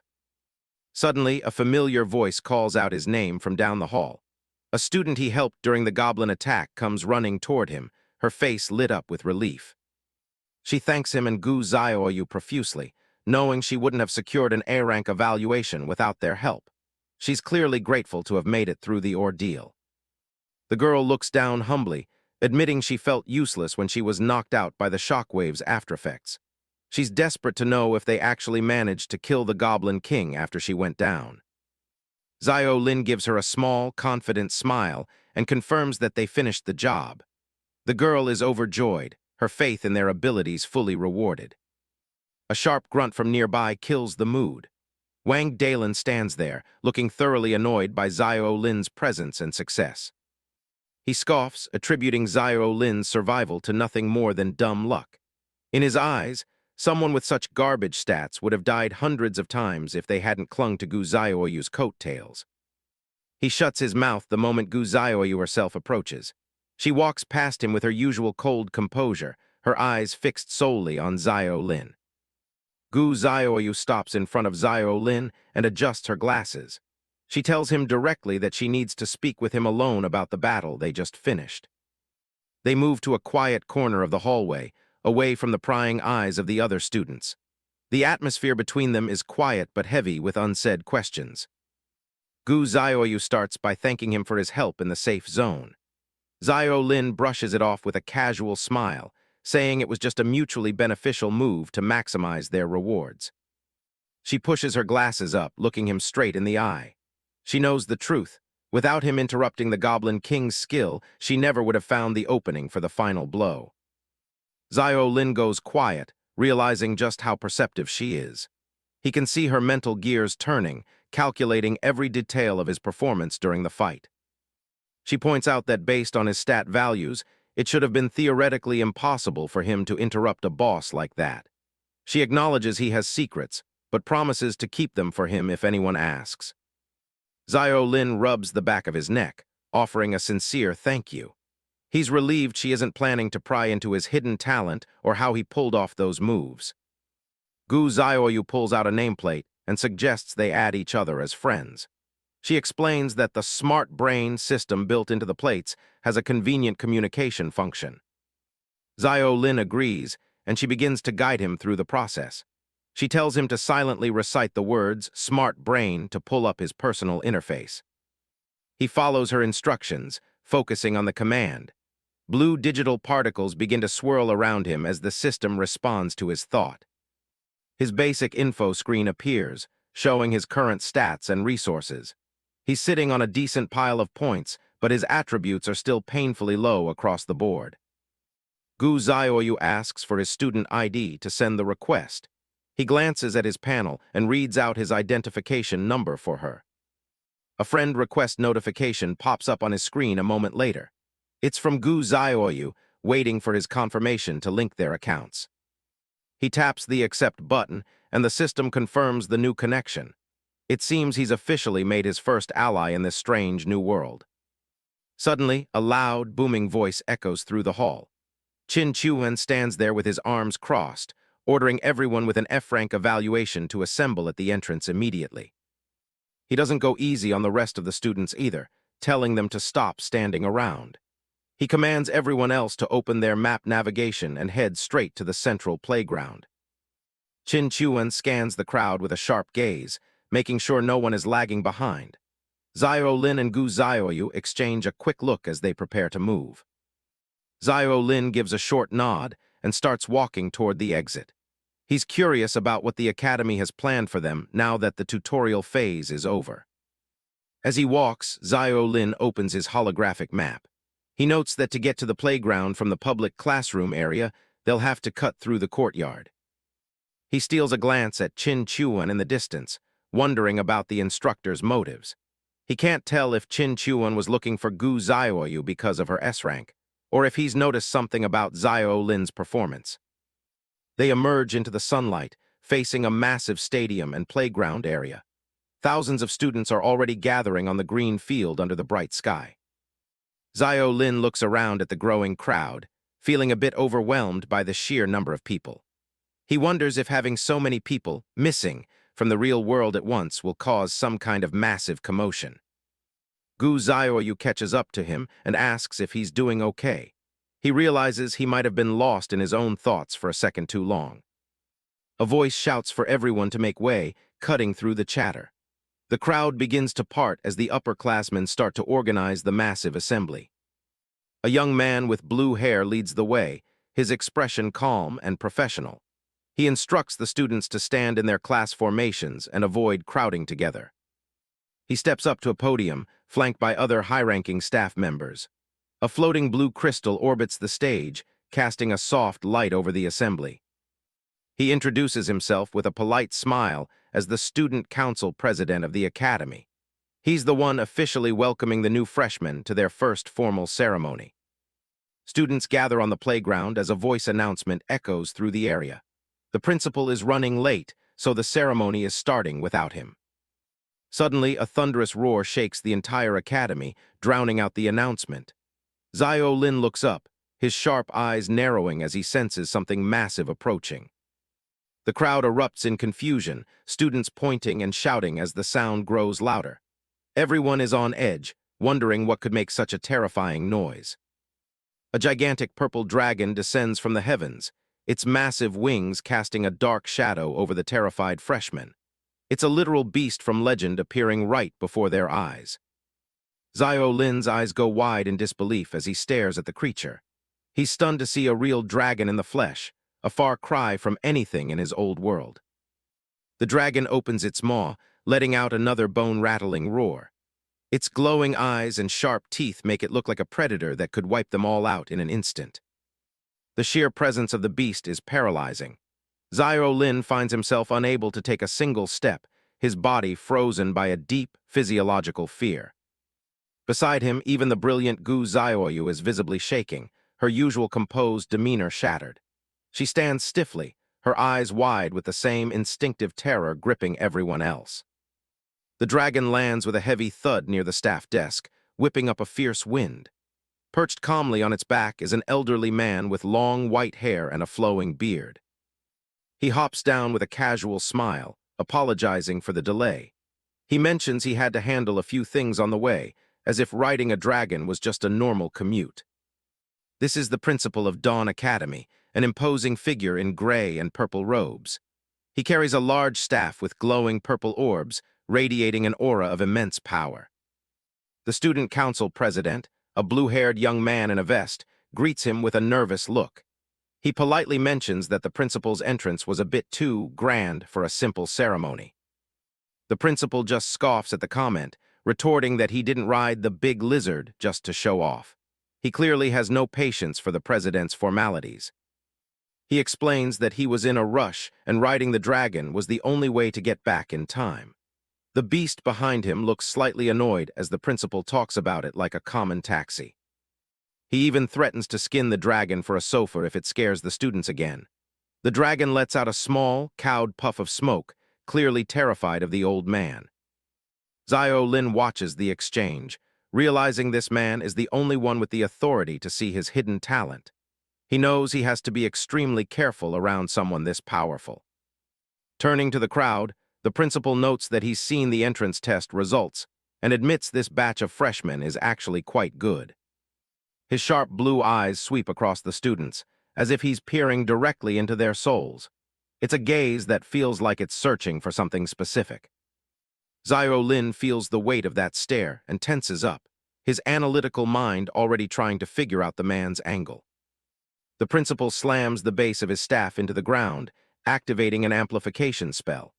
A magical circle glows beneath him as his power pulses through the air. He decides to skip the formalities and his own name, figuring that the students have more pressing things on their minds. He acknowledges that many of them were invited here under baffling or even unpleasant circumstances. He knows they're probably feeling pretty bitter about the whole thing. He tells them to take their complaints to the admissions department for delivering letters at such ungodly hours. He points a finger at a sweating staff member who can only offer a weak salute. The freshmen look around, some still processing the old man's blunt honesty, while others just look relieved the dragon isn't eating them. Suddenly, the principal's tone shifts, becoming cold and serious. He tells them it's time to drop the jokes and face reality. Raising his arms, he declares their true role to the world. They aren't just students anymore, they are colonists. He reveals the name of their new world, Planet Norma. Behind him, images of exotic beasts and vast, uncharted lands appear in the sky. He explains that the sole purpose of Dawn Academy is to train the most outstanding pioneer colonists for this new world. Monstrous creatures loom in the background as he speaks, a grim reminder of the dangers they will soon face. He makes it clear that their ordinary lives ended the very moment they opened their admission letters. There is no going back to the way things were. He tells them that starting today, some might become great generals, commanding legions and conquering vast new lands. Others might rise as grand magi, seeking the ultimate truth and wielding the very laws of magic. He even suggests some might become the leaders and kings who forge the rules of that new world. The possibilities for power are endless. The promise of strength and immortality has the crowd buzzing with excitement. For many, the treasures of planet Norma represent a chance at a life they never dreamed of.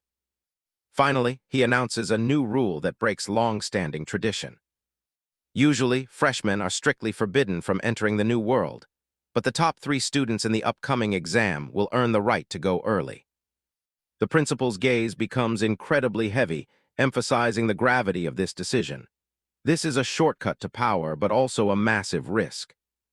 The student council president tries to interject, worried about the safety of the freshmen, but he quickly mumbles that he misspoke under the principal's glare. With the new rule established, the principal dismisses the assembly, telling them he's done with the nonsense. The president can only bow and follow him out. Zio Lin stays behind, deep in thought about the president's extreme reaction. He suspects the early entry reward is much more dangerous than the principal let on. As the crowd thins out, a voice calls out to him. It's a familiar, authoritative tone that catches his attention. He turns to see instructor Chin Chuan standing there, looking as rough and intimidating as ever. Zio Lin wonders what the instructor could possibly want with the student with the lowest stats in school. Chin Chuan explains the situation. Since the top student Gu Zioyu refused, the monitor position for Class 7 falls to the next person in line, Zio Lin. He tells Zio Lin to pay attention, because being a monitor comes with major perks like extra credits, resource quotas, and special privileges. A holographic notification confirms the appointment as Chin Chuan points out that, for a deadweight like him, this position is a vital lifeline. The instructor waves him off, saying the AI will send over the freshman manual, and he should just figure it out on his own. Zio Lin stands alone on the field, the word privileges echoing in his head as he wonders exactly what kind of door this has opened for him. He heads over to the student dormitories, a massive residential complex where he'll be living during his time at Dawn Academy. At the reception desk, a sophomore with short brown hair named Zhang Tingting is busy explaining the strict nighttime rules to the newcomers. She gives Xiao Lin a cold, dismissive look as he approaches, clearly seeing him as just another typical freshman. However, her eyes instantly sparkle with excitement when she checks his ID and realizes he's actually the class monitor. She does a complete 180, patting his shoulder and insisting that anyone who manages to snag a monitor spot must be extraordinary. Xiao Lin watches as she hands over his new uniforms, explaining that his grade is represented by the green fabric. She takes him up to his room, a single dorm exclusive to monitors, while pointing out that everyone else has to share a double. She hands him his gold ID tag, warning him not to lose it since it's used for everything from the curfew to class attendance. Tingting winks and offers to be his mentor, telling him to hit her up whenever he has questions about his new life at school. As she waves goodbye, Xiao Lin can't help but notice how much friendlier she became the second she heard about his monitor status. He settles into his room, fully realizing that in this academy, power and rank dictate how everyone treats you. He decides it's time to get to work and summons his holographic course schedule to start planning his curriculum. A massive list of courses appears, ranging from basic swordsmanship to the geography and languages of the New World. Xiao Lin stares at the interface, his jaw dropping at the sheer number of classes he's expected to handle. He breaks into a cold sweat, realizing that even with the required courses, he still needs to pick 4 more attribute-based classes. He forces himself to calm down, reminding himself that while the workload is insane, his hidden, prodigy talent makes it possible. He knows his weak attributes are a fatal liability, so his only option is to improve them as fast as humanly possible. The 100% boost to learning efficiency from Prodigy is his trump card, and he knows he can't afford to waste a single drop of its potential. He selects basic swordsmanship as his main combat focus, figuring it's the most versatile skill for someone starting with nothing. He rounds out his schedule with physical arts and meditation, aiming to boost both his survivability and his mental focus. The holographic menu lists his final selections, including general history and the common language of Norma. With his course selection confirmed, Xiao Lin steels his resolve, knowing that in this academy, strength is the only thing that matters. The next day, Xiao Lin is already at the swordsmanship training ground, the rhythmic sounds of wooden blades striking posts echoing through the air. He focuses intently on each swing, watching the experience points for his basic swordsmanship tick up with every hit. His prodigy talent is fully active, highlighting the optimal mechanics of each strike as his learning efficiency doubles. He continues to strike with a relentless rhythm, realizing that as long as he grasps the fundamentals, his progress will only get faster. A system message pops up, confirming he's reached level 3 in swordsmanship and that his strength attribute has already increased from 2 to 3. Xiao Lin pauses to catch his breath, realizing that his theory was correct. Leveling up his skills is the most direct way to drive his base attribute growth. Nearby, another freshman collapses on the ground, weeping that he can't take it anymore, and his arms are ready to fall off. A large sword slams into the stone floor as a stern voice mocks the pathetic performance of this year's new students. This is Cheng Na, a third-year student with long purple hair serving as their substitute teacher. She's a strict instructor who demands absolute excellence. She declares that no one is leaving the training ground until their basic swordsmanship proficiency reaches level 3, ignoring the whimpering of a student clinging to a post. The students are in total despair, knowing that reaching level 2 alone usually takes hours of non-stop swinging. Xiao Lin walks right up to the intimidating instructor, his expression neutral despite the sweat on his face. He informs her that he's already reached the level 3 requirement and asks for permission to leave for his next class. Cheng Na gives him a skeptical, side-eyed glance, her arms crossed as she sizes up the unassuming freshman. She asks if he's kidding, pointing out that it's only been 2 hours into their very first day of school. Cheng Na towers over Xiao Lin, looking down on him with clear disdain. She can't believe a lucky guy with such pathetic stats managed to leech off his team for an S-rank evaluation. Her eyes narrow as she questions his claim of having level 3 swordsmanship. To her, it sounds like a desperate excuse from a freshman just trying to skip her class. Zio Lin doesn't back down, gesturing for her to just check his status panel if she doesn't believe him. He stands his ground despite the instructor's intimidating presence. Cheng-na just smirks, dismissing the idea of looking at boring digital numbers. She has a much more hands-on way of testing a student's true ability. A red system warning flashes across the air, signaling that the instructor is activating high-level teaching permissions. The atmosphere in the arena shifts instantly. The all-system training simulation arena begins to open, digitizing the world around them.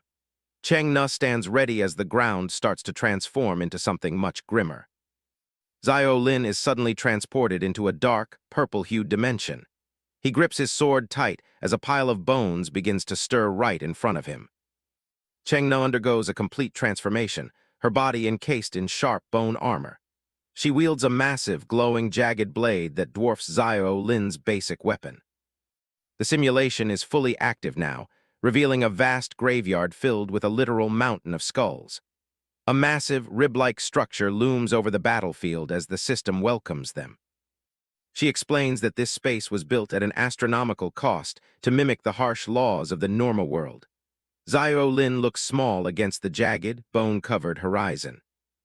She reassures him that he won't actually die in this simulation, but she doesn't sound very comforting.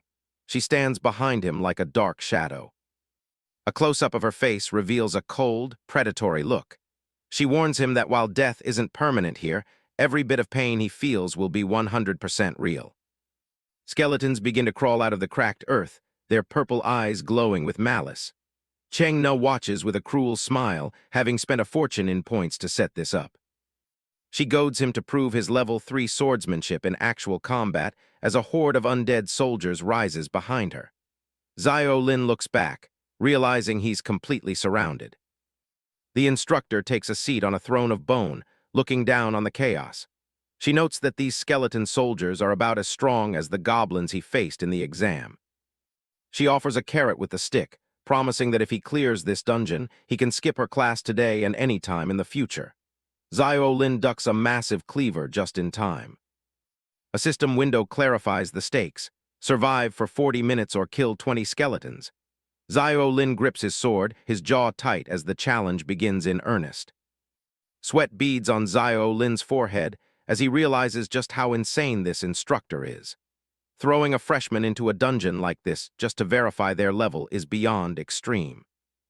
He checks his gear and finds he's only equipped with a basic iron dagger. His physical attack evaluation is a pathetic rank E, leaving him at a massive disadvantage.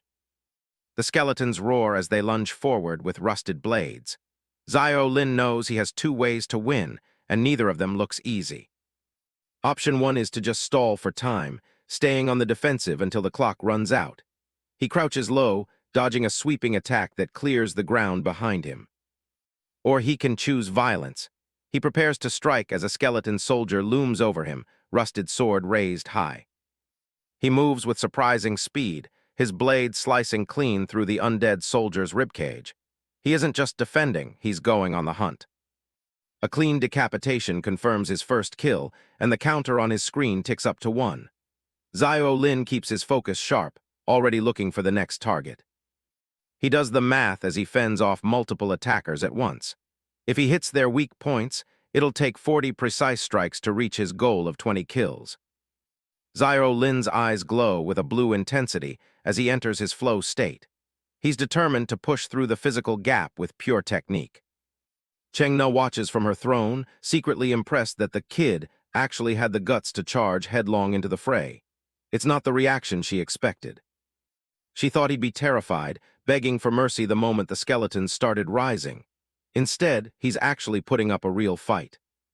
She analyzes his every move, noting that his footwork and slashing angles are more than just decent.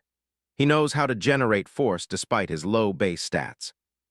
Zio Lin's movements are crisp, his judgment sharp as he weaves through the undead crowd.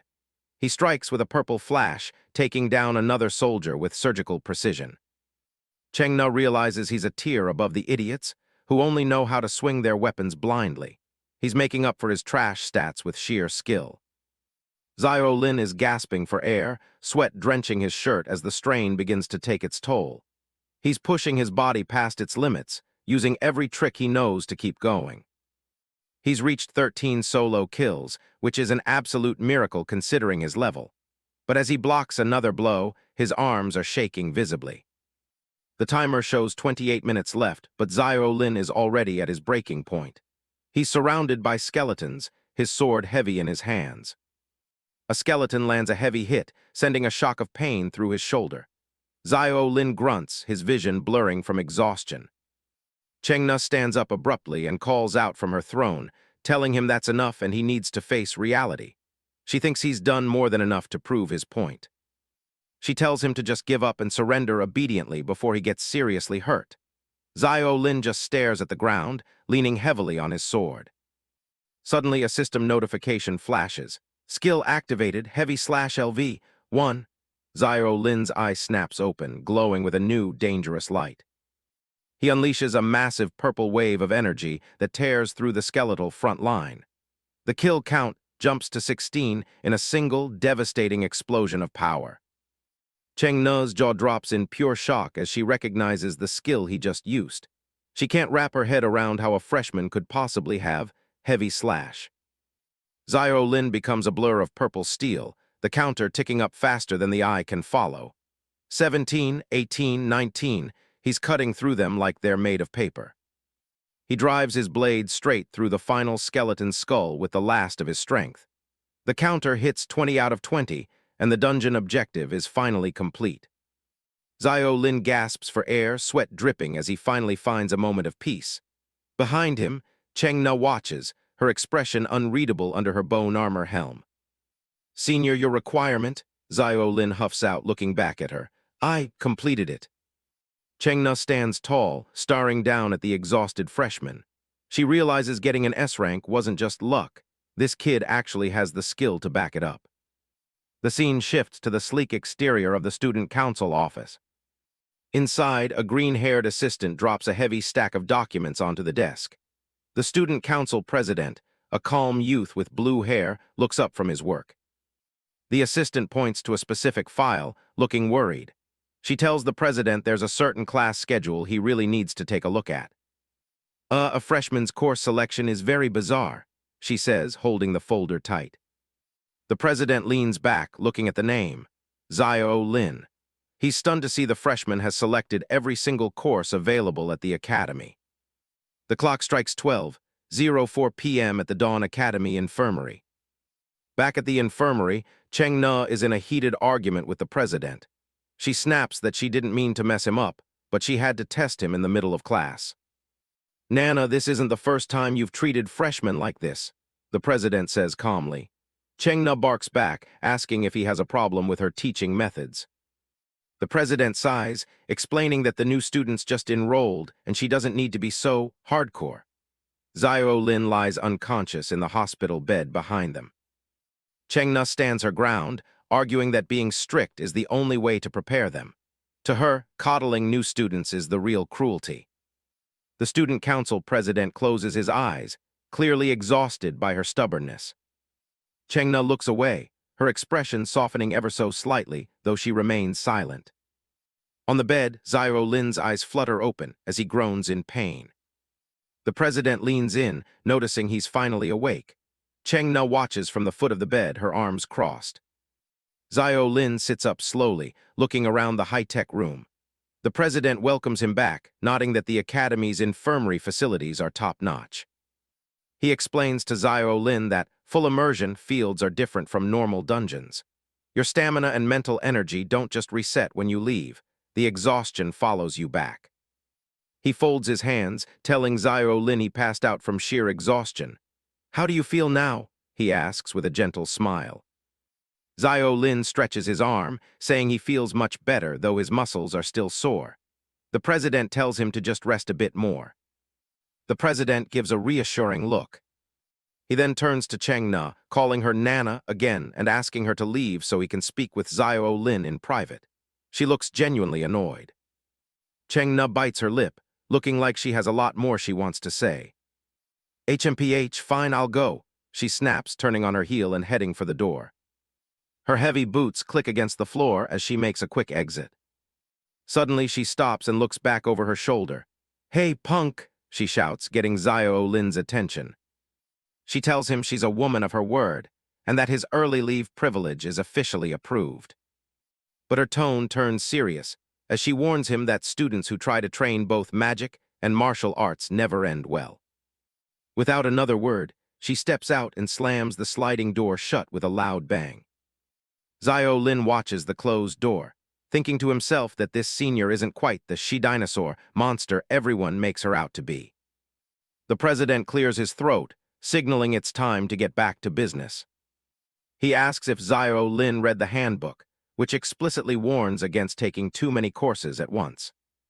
A digital display shows the physical branch, covering swordsmanship, movement, and general physical training. Another display shows the magic branch, which includes meditation, spells, and perception skills. He admits that dual training gives an edge in the first year, as it allows a student to handle a wider variety of combat situations. But he warns that as the curriculum deepens, each branch splits into hundreds of specialized subpaths. By the second and third years, trying to master both would require 6 or 7 times the effort of a normal student. He compares the courses to a branching tree that splits finer and finer the further you go. Zio Lin simply replies, "I know." Zio Lin looks determined, staring straight ahead.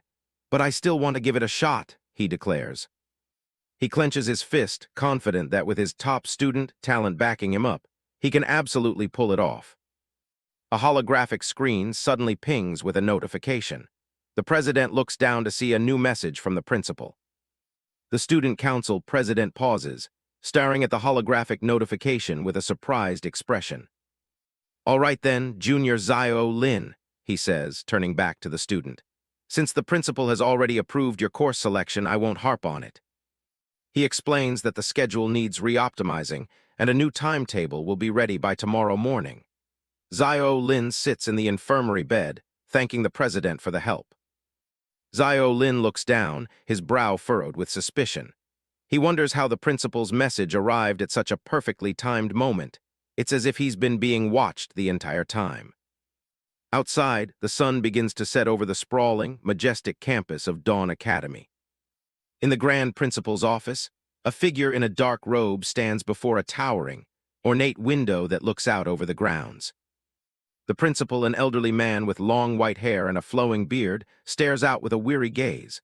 A playful voice breaks the silence, asking why he has such a long face.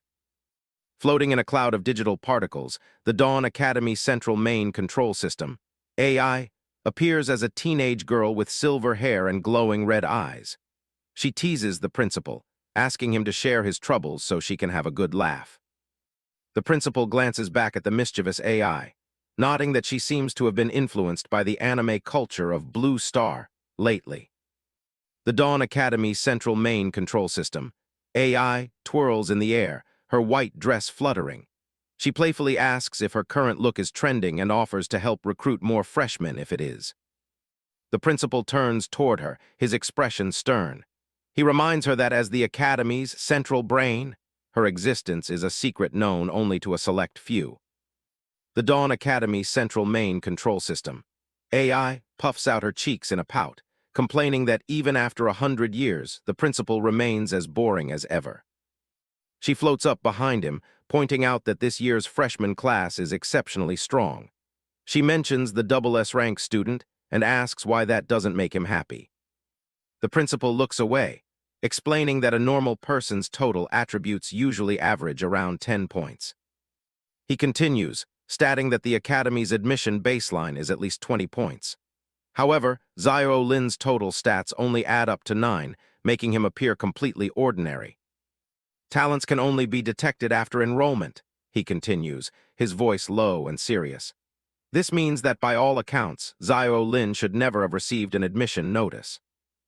The Dawn Academy Central Main Control System, AI, laughs it off, suggesting it might just be a lucky mistake by the admissions department that landed them a genius. The principal turns his back to her, staring out the window once more. He reveals that when he tried to pull the boy's records, he found something truly disturbing. He stands still in the middle of the silent office, the weight of his words hanging in the air. There is no record of Zio Lin's admission in the system at all. Inside the Dawn Academy's high-tech command center, the AI reports that total enrollment stands at 1360 students. But there's a catch. The central computer only has records for 1359 admission letters. One is completely missing. The principal is baffled since something like this has never happened in the Academy's history. He asks the main control program what's going on. The AI confirms that 1360 letters were definitely issued, so the math should be right. Growing suspicious, the principal tells her to pull up Zio Lin's admission letter immediately. The AI gives him a smug look and delivers the bad news. Even as the principal, he doesn't have the security clearance to see that specific file. He's stunned. A simple admission letter is locked away from the head of the school. The AI admits she's just as surprised as he is, but the system's rules are absolute. The principal stares ahead, deep in thought about this mysterious student. He decides to let the matter go for now, realizing some things are better left alone. Instead, he uses his highest authority to encrypt every other freshman's letter to keep the database secure. The AI accepts the command without hesitation. Data streams fly past her as she begins the heavy-duty encryption process. Seconds later, she confirms that all 1359 accessible letters are now locked under the tightest security. That one remaining file is still untouched, maintaining its own maximum level of protection that no one can crack. The AI looks at him, sensing he's trying to hide the identity of the student that missing letter belongs to. The principal mentions he's headed back to the New World tomorrow. He wants to make sure that while he's gone, nobody gets in the way of Zio Lin's development. He officially leaves the Academy's internal affairs in the AI's hands. The next day in the cafeteria, things are bustling with students grabbing their meals. A senior student named Zhang Tingting spots Zio Lin and recognizes him as the kid who fainted after just one class. Zio Lin is caught off guard, realizing his embarrassing debut has already become campus gossip. Tingting warns him that running into someone like Senior Cheng Na is just pure bad luck. Zio Lin tries to change the subject, asking if only teachers can access the holographic simulation training field. She looks at him like he's crazy and asks if he's even bothered to check his monitor permissions yet. She explains that being a class monitor comes with some pretty serious perks. A digital interface pops up, showing he can manage his classmates' data and status.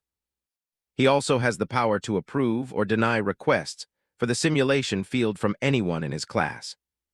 Even better, as a monitor, he can apply to use the field himself without needing anyone else's okay. Zio Lin finds the button and decides to give it a shot right then and there. Tingting tells him to apply for student mode, though she's sure a freshman will just get auto-rejected. Just as she says that, a notification dings on his screen. He actually found the option. Tingting literally spits out her drink when she sees the approved message flash across his interface. She's totally floored. Her own monitor had to wait 3 weeks for an approval, yet this kid got it instantly. She warns him that the simulation field is normally sophomore territory and costs a whopping 500 redemption points just to open. Those points only come back if you pass the training, fail, and they're gone for good. Zio Lin realizes the stakes are high. He only has 800 points total, so failure isn't an option. He remembers the principal mentioning that only the top 3 in the upcoming exam get to go to the New World early. Then, the ponytail-haired male teacher, Chin Chuan, didn't forget to remind everyone that the monitor position would be re-elected right after the big exam. He remembered Wang Dalin roaring in contempt, barking that once the election comes around, a weakling like Zio Lin wouldn't stand a snowball's chance in hell of keeping his position. Zio Lin knows the heavy hitters in Class 7, like Gu Zioyu and Wang Dalin, are waiting for their turn to take his spot. He narrows his eyes, determined to grind and get stronger before the re-election exam takes everything away. Zio Lin says his goodbyes to Zhang Tingting, heading off to his next class. Tingting watches him go, impressed by his dedication.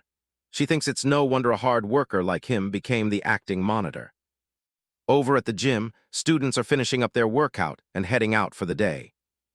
Liang Ziyu, a freshman from Class 6, is fuming.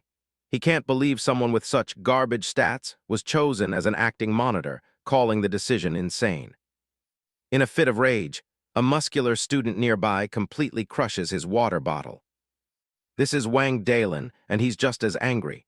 He insults the counselors, calling them flunkies who couldn't even make it past their first year.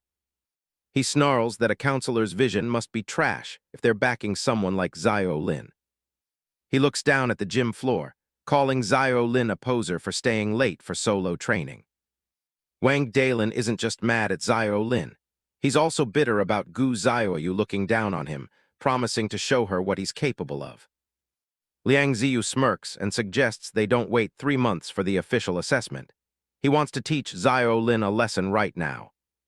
He tells Dalin he has a connection in the disciplinary department and suggests framing Zio Lin for a rule violation to tank his points. Unaware of the plot, Zio Lin is pushing himself to the limit on the treadmill, slowly racking up physical fitness experience. He's sweating buckets, but he's making progress. His basic physical fitness is currently sitting at level 1. He finally stops to catch his breath, noticing it's already almost 7 o'clock. He figures he can just make it back to the dorms before curfew if he leaves now. As he walks toward the exit, he plans to keep up this routine every day until he hits level 2. But when he reaches for the door handle, something's wrong. It won't budge. Multiple clicking sounds echo through the empty gym. The door has been deadbolted from the outside. He stares at the lock in disbelief, wondering if he's really trapped inside. He tries the handle again, thinking the staff was just being careless and didn't bother checking if anyone was still in here. He grumbles about having to sleep in the gym since curfew is coming up fast. Suddenly, a loud snap echoes through the room as the lights completely die. Zio Lin stands frozen in the middle of the pitch-black training room. He tries to stay calm, forcing a laugh and telling himself it's just the power being cut for the night. He shivers in the dark, questioning why a fancy school would cut the power while students might still be around. The night sky over the academy holds a strange secret, 2 crescent moons hanging side by side. Someone's reporting a freshman monitor for breaking curfew. Chen Yu and Han Sen from the discipline department are on the move. Han Sen confirms the tip-off came from Liang Ziyu and insists they need to make an example of the kid.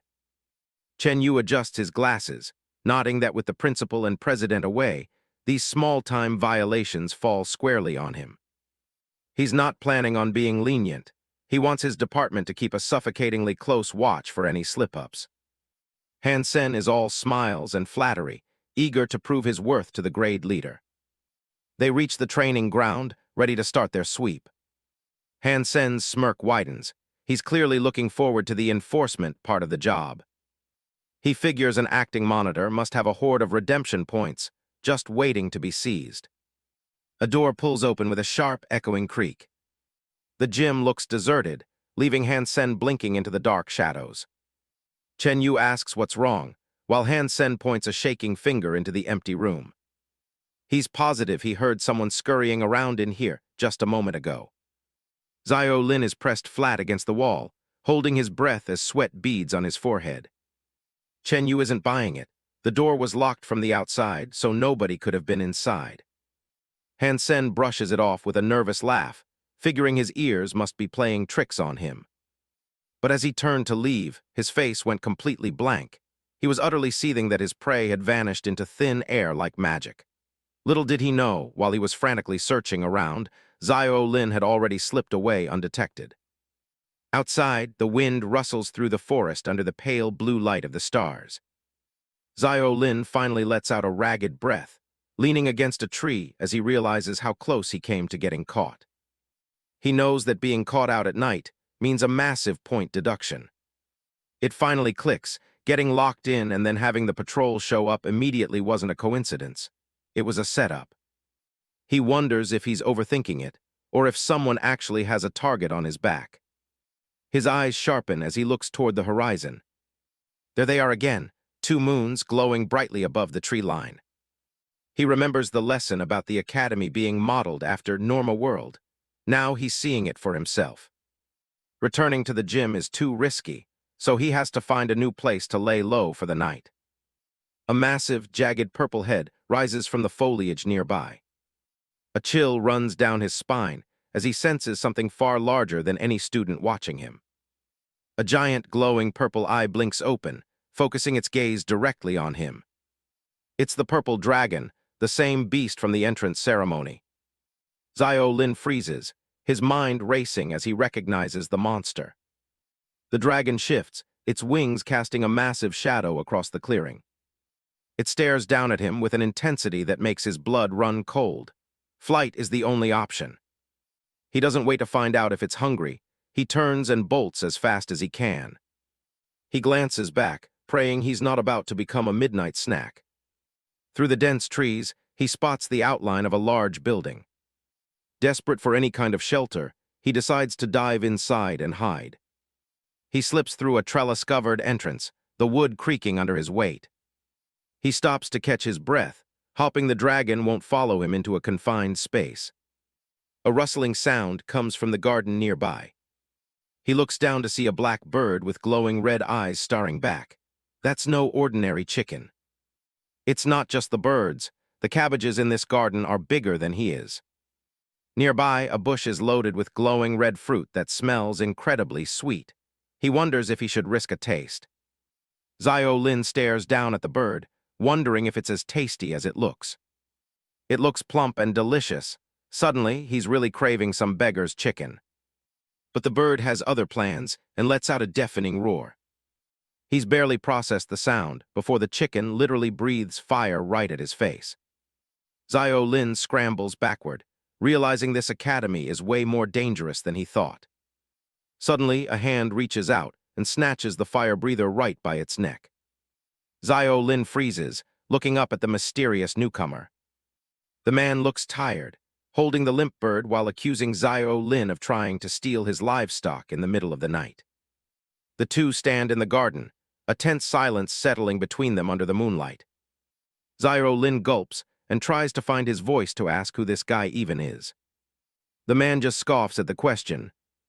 He introduces himself as Song Junlang, the head of the logistics department, and he's not happy about the intruder. Song Junlang notes that Zio Lin is a freshman who's already managed to break curfew and trespass in his territory. He holds up the traumatized chicken, asking how the kid plans to pay for scaring his dinner. Zio Lin panics, apologizing and explaining he was just trying to hide from the dragon roaming around. To make a long story short, he recounts how he ended up locked in the training grounds earlier. He explains the whole setup, with the patrol showing up while he was trapped inside. And eventually, he ran into the massive, fire-breathing purple dragon. Song Junlang listens before telling him that Big Lizard isn't actually a threat. He casually adds that Zio Lin is way too weak for a dragon to even bother attacking. Zio Lin can't believe the man just called that monster a lizard. As for the training ground incident, Song Junlang says it's a classic trick from the discipline department. Zio Lin realizes he was set up, while Song Junlang brings up redemption points, the hard currency of the academy. Everything from buying equipment to activating simulation fields requires these points. Even getting resources from the new world costs a fortune. Those points are also the key to whether you can actually graduate or move on to the new world. He explains that the discipline department loves playing entrapment games with unsuspecting students. They set you up to break a rule, then offer a private settlement to keep it quiet. Basically, you hand over a few hundred redemption points as a fine to avoid getting a formal deduction. Zio Lin is disgusted by the tactic and immediately suspects Wang Dalin is behind his framing. Song Junlang turns his attention back to the junior standing in front of him. Staying out all night and trespassing in the logistics department are serious offenses. Combined, those two rules could cost Zio Lin a massive amount of points. A loud thump echoes from the gate, catching them both off guard. Song Junlang realizes the discipline department is dead set on catching the rule breaker tonight. He smirks, asking if he should just open the door and let them take him away. Zio Lin pleads with the senior, hoping he's not just telling him all this to watch him fail. Song Junlang is impressed by the kid's quick thinking and decides he's worth the effort. He suddenly asks Zio Lin if he knows anything about cooking. Zio Lin is completely baffled by the question. He stammers out a weak, maybe a little, thinking back to his college days. In reality, his cooking experience is just scrolling through tutorials while eating snacks. He's never actually touched a stove. Song Junlang offers a way out, claiming that as long as Zio Lin can cook, his standards are actually quite low. He promises to handle the search party outside and ensure Zio Lin doesn't lose any points, provided the freshman does him a small favor. He's been craving a specific dish called beggar's chicken for ages and wants Zio Lin to use this very bird to make him a feast. Zio Lin points to himself, sweating as he realizes he's being tasked with cooking this fire-breathing monster.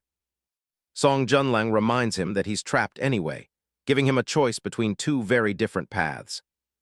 Either walk out and face the certain punishment and point loss, or stay behind and cook the chicken while Song settles everything. Desperate to save his credits, Zio Lin puts on a brave face and agrees to the deal. Song Junlang flashes a sinister grin, wanting to make sure it's on the record that this is a completely voluntary act. Zio Lin agrees enthusiastically, though he can't shake the sinking feeling that he's just signed a deal with the devil. Song points toward the building, telling the freshman to hide inside and stay as quiet as a mouse while he handles the group outside. Zio Lin hurries off, thanking the senior for the unexpected lifeline. Song Junlang steps out to meet the patrol, greeting them with a casual and irritatingly cheerful shout. He specifically addresses the group's leader, Chen Yu, who looks far from pleased to see him. He asks if the discipline department is so hungry that they've come to the logistics garden looking for a midnight snack.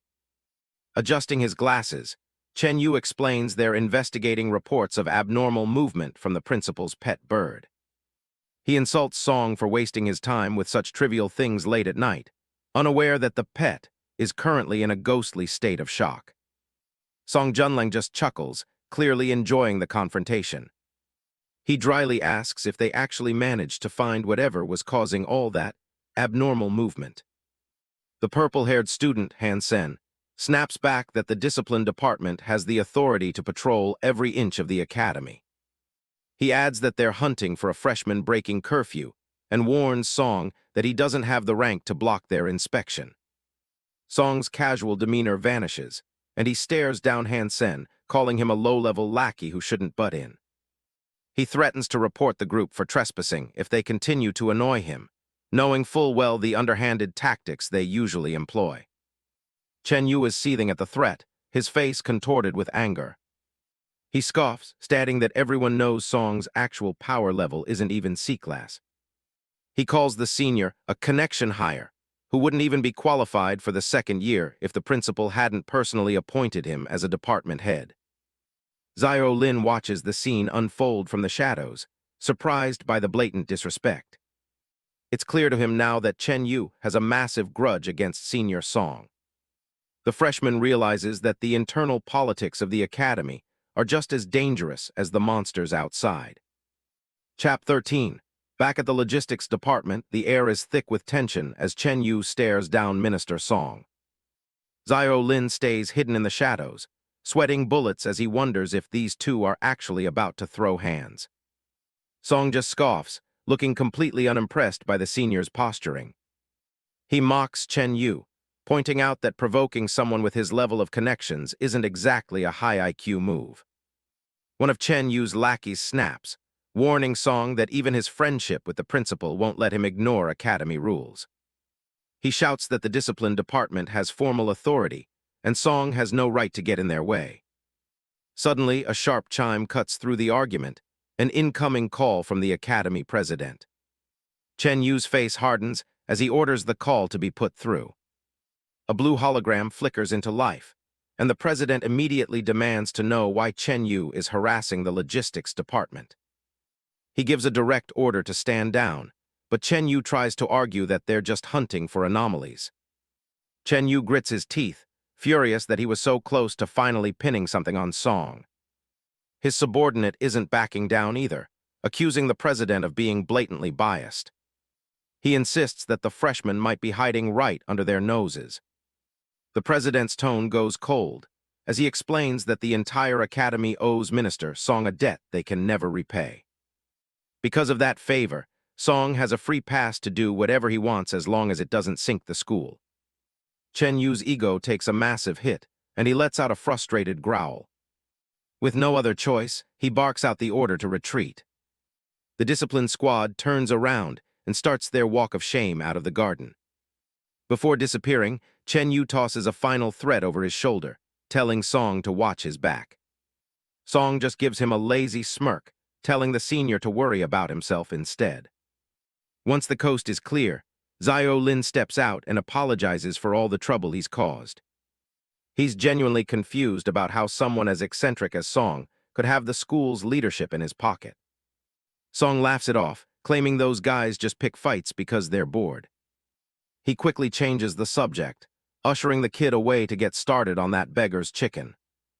Zio Lin can't believe the man is prioritizing dinner after almost getting into a political war. He warns Song that he's never made this before, so he can't promise it'll actually taste good. He starts by prepping the hybrid chicken, which is way tougher than any bird back home. He wraps it carefully in leaves and a thick layer of mud, following the traditional recipe. As the fire crackles, Zio Lin sits back and monitors the roast. The two of them wait in silence, the only sound being the wood snapping in the flames. For the first time since being dragged to this academy, Zio Lin actually feels a moment of peace. After 2 hours, a rich, mouth-watering aroma begins to fill the garden. Zio Lin cracks open the clay shell, sweating from the heat but relieved that it looks like a success. He starts to wonder if he might actually have a secret talent for the culinary arts. Song leans in, looking impressed as the steam rises from the golden-brown meat. Song tore off a massive drumstick and handed it to Zio Lin for orchestrating this chicken dish. But when he notices Song isn't reaching for it, he asks if something is wrong. Song puts on a noble act, insisting that as the chef, Zio Lin deserves to take the very first bite. Starving after all the training and hiding, the freshman doesn't need to be told twice. He takes a massive, confident bite of the drumstick. His eyes light up. It's tender, flavorful, and easily the best chicken he's ever tasted. But as he chews, Song's expression turns serious and he asks a chilling question. How does his body actually feel? Zio Lin is confused. He doesn't understand why the minister is asking about how his body feels instead of how the food tastes. Suddenly, a sharp, rhythmic thumping starts in his chest. Something is very wrong. The chicken drops to the ground as he clutches his stomach. It feels like he just swallowed a gallon of liquid fire. Song Junlang stands over him, casually asking if the pain is the only thing he's feeling. He tells the kid to just endure it, promising the agony will pass once the process is complete.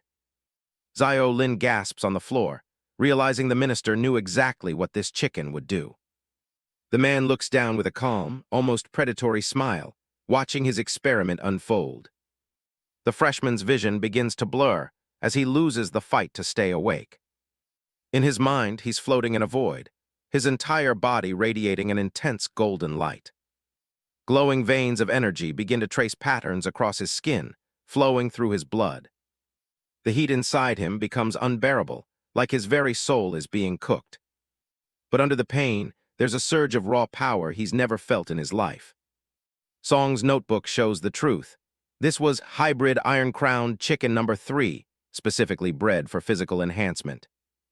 The minister notes that despite his improvements, the biological rejection response is still incredibly violent. He watches over the unconscious boy, waiting for the results of the transformation to settle. 2 days pass, and the sun rises over the quiet medical facility. The inside is a typical researcher's mess, a chaotic lab filled with papers and strange tools. Zio Lin groggily opens his eyes, his head spinning as if he's just come off a roller coaster. Song Junlang walks in, looking far too cheerful while carrying a bowl of glowing golden items. As soon as he's fully awake, Zio Lin snaps, accusing the man of using him as a lab rat. The minister just laughs it off, claiming there was never any real risk to his life. Zio Lin isn't having it, swearing he'd come back to haunt the guy if that meal had killed him. Song tells him to take a breath and relax, since he's clearly fine now. He suggests that before they argue anymore, the kid should take a look at his stats panel. The minister promises that he's in for a massive surprise. Zio Lin narrows his eyes, skeptical but willing to check the numbers. He summons the holographic interface, deciding to trust the man one last time. The display flickers to life, showing his updated attributes. He scans the list of numbers, his expression turning from annoyance to pure confusion. Suddenly, he lets out a shout of disbelief. His strength went up by a point, but his physique jumped by 2, and his overall rating finally hit F. He's stunned. Such a massive boost from a single meal seems impossible. He continues scrolling, and his eyes practically pop out of his head. His basic physical training skill has jumped 2 entire levels all at once. It's at level 3 now, a jump that would usually take weeks of exhausting work. Song Junleng looks like he's about to burst with pride as he sees the results. He lets out a triumphant laugh, screaming that his formula actually worked. Zio Lin demands an explanation for what that chicken really was. He asks if the effect really came from that mutant bird they just ate. Song pulls up a chair and tells him to take a seat so they can talk science. He reveals that the bird was a Tago Ironcrest chicken, a unique species he created. He explains that he spent years crossbreeding domestic chickens with alien creatures from the world of Norma. Song Junleng shifts the conversation to fiction, asking Zio Lin if he's ever read those stories where someone is transported to another world. He poses a hypothetical. If a primitive caveman were suddenly dropped into the middle of a modern city, how long would he actually survive? Zio Lin recognizes the theory immediately. It's a common trope in science fiction and survival stories. He explains that the caveman wouldn't have the right immune system for modern diseases and would likely be killed by common germs. A small illustration shows the poor caveman being overwhelmed by giant, malicious-looking microbes. Song confirms it's the same logic for them. Blue Star and Norma are fundamentally different environments. He explains that student bodies must reach a certain stat threshold before they can physically adapt to the new world. Zio Lin finally understands why the student council president was so alarmed by the principal's suggestion of an early entry. Song's brainwave was to find a shortcut by using the biology of Norma's creatures to speed up the human adaptation process. He sheepishly admits that his first attempt involved eating the creatures raw, which almost resulted in his death. Zio Lin is left speechless by the minister's absolute lack of self-preservation during his research. Song explains that his subsequent research focused on creating hybrids that would reduce the violent rejection response. He calls his breakthrough food therapy, though he notes it only works once per specific hybrid breed. Zio Lin listens intently as the man explains the biological limitations of his experiment. Song jokes that if people could just eat for stats, the academy wouldn't bother with the grueling physical training classes. While the chicken won't help him anymore, Song mentions he has plenty of other edible hybrids for the freshmen to test. Zio Lin realizes that despite the rewards, he's effectively become the minister's willing guinea pig.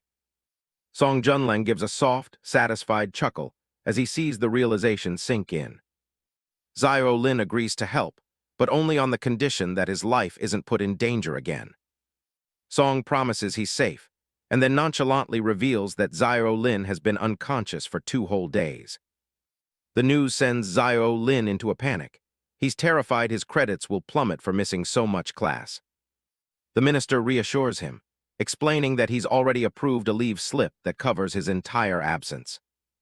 Relieved, Zio Lin finally relaxes as he prepares to return to his normal student life. He heads for the door, and Song reminds him not to forget their dinner appointment later tonight. Meanwhile, in the cafeteria, Gu Zioyu eats her meal in her usual quiet, focused manner. Behind her, several students are engaged in a loud and heated discussion about recent events. Han Sen tells the others to drop the subject of Zio Lin, clearly frustrated by how the situation turned out. The student who locked Zyro Lin in the training field is fuming, unable to accept that the boy simply vanished for 2 days. He's even more annoyed that instead of being expelled, Zyro Lin somehow managed to get on good terms with the Minister of Logistics. Gu Xiaoyu listens to the gossip, realizing that she really hasn't seen Zyro Lin since the training field incident. She's pulled out of her thoughts when someone sits down at the table right next to her. Zyro Lin appears with a casual wave and a grin, looking remarkably healthy for someone who was just missing. Gu Xiaoyu looks him up and down, demanding to know where on earth he's been for the last 48 hours. Zyro Lin and Gu Xiaoyu sit in the cafeteria, where she immediately grills him on his 2-day disappearance. He gives her a vague brush-off, rubbing the back of his neck while trying to avoid a long explanation. The conversation is interrupted by a muscular student with short brown hair shouting from across the room. He sounds surprised and offended that Zyro Lin actually had the guts to show his face in public again. Wang Dalin walks over with a boisterous laugh, mockingly calling Zyro Lin their all-powerful acting monitor. He assumes Zyro Lin must have been expelled for violating academy rules during his absence. He stands over their table with his arms crossed, condescendingly telling Zyro Lin that he's still trash no matter how hard he trains. He laughs at the idea of an inept bird trying to fly early, insisting the gap in their strength is permanent. Zyro Lin doesn't even bother looking up, casually digging in his ear with a smug grin. He tells the bully he's doing an amazing job and should definitely keep up the attitude. The sarcasm hits Wang Dalin like a physical blow, and his face contorts with rage. He snaps back, demanding to know what's with the crappy attitude. He keeps shouting, warning Zyro Lin not to think he's special just because he's close with Minister Song from the logistics department. He reminds him that in this academy, strength is the only thing that matters. Wang Dalin turns to leave, throwing one last jab over his shoulder. He promises to show Zyro Lin exactly how massive the gap between them is during the upcoming comprehensive exam. Zyro Lin watches him stomp away, looking more bored than anything else. He mutters about how crazy the guy is before turning his attention back to his meal. Gu Xiaoyu ignores the drama entirely, pushing her glasses up as she asks if he's seen the new notice yet. Her serious expression suggests it's not something he can just brush off.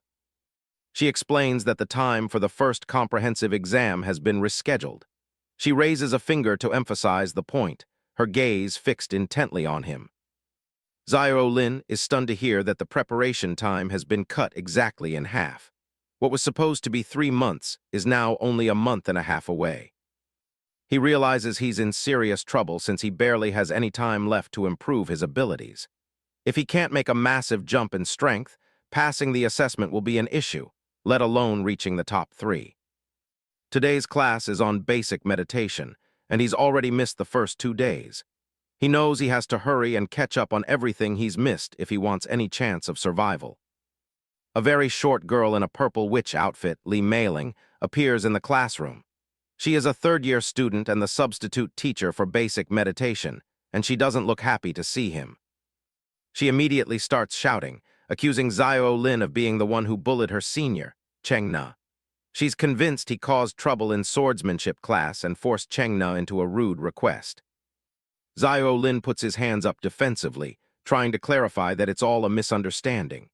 He insists he never bullied Cheng Na and that it was her who wanted to test his strength. Lee Mailing snaps back with a loud shout of disbelief. The other students sit on their meditation cushions, watching the substitute teacher lose her temper. She paints a dramatic vision of a crying Cheng Na, claiming she was only trying to help him. She accuses him of ignoring her advice on dual magic martial cultivation and even pressuring her with the student council president. Lee Mailing points a finger right at his chest, calling him an ungrateful fellow.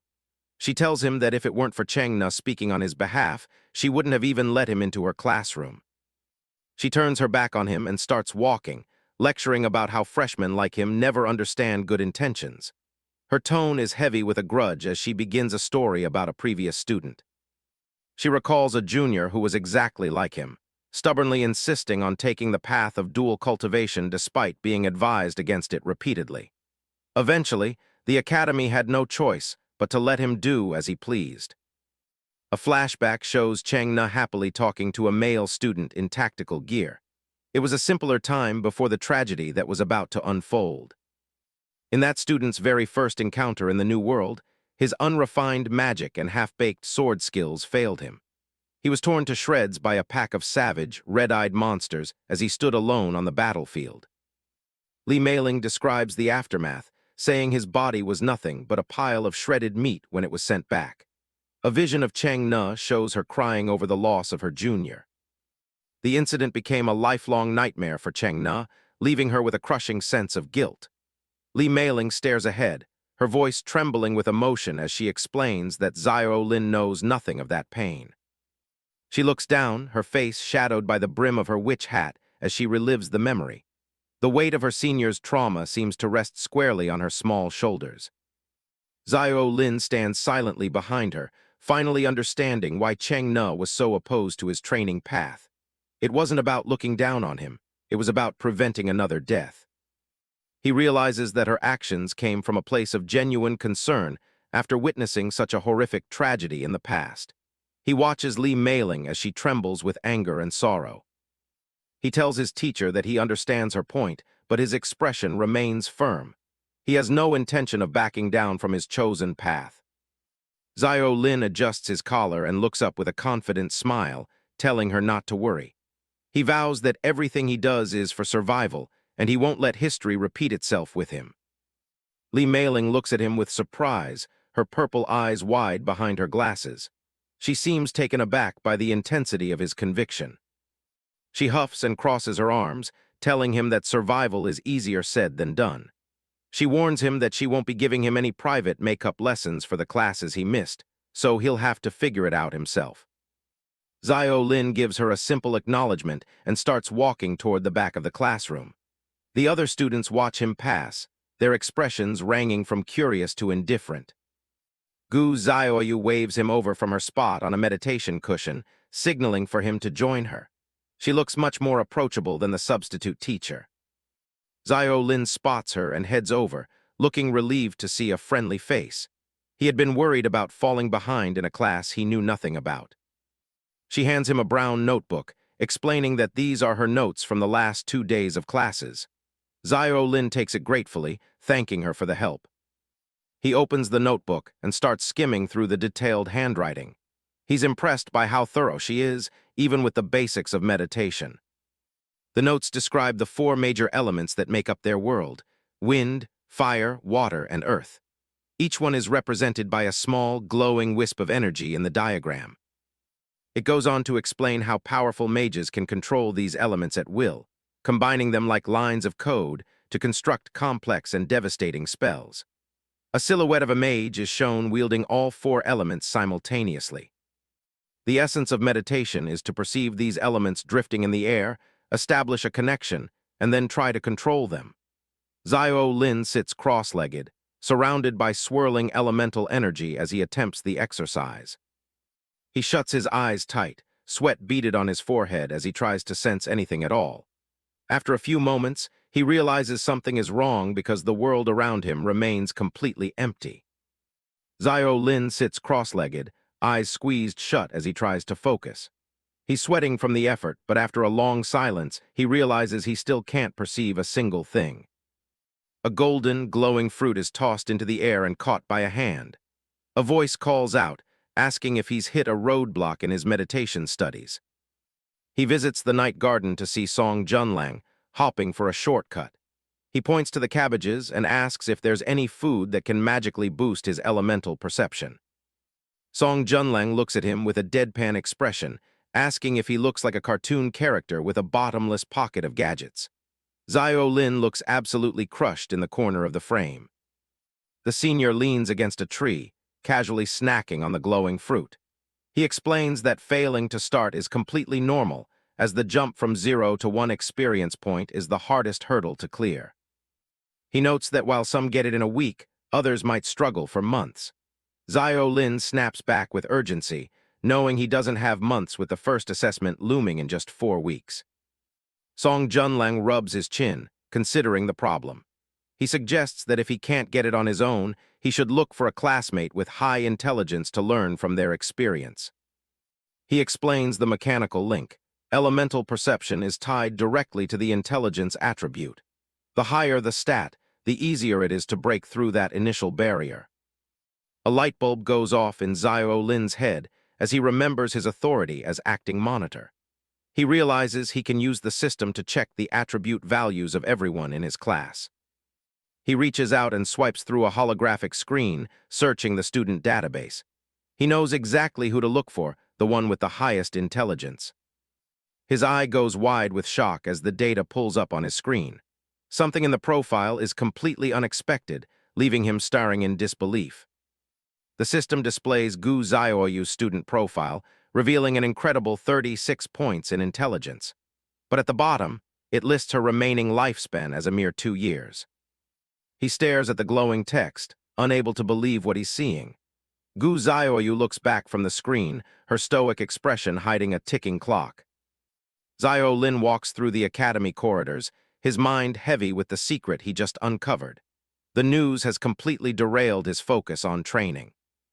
He reaches the classroom and throws the doors open, his eyes immediately searching the room. He looks determined to confront the issue. Gu Zioyu is already there, sitting quietly on her meditation cushion. She seems to sense his arrival and shifts her attention. She gives him a polite wave and a small greeting.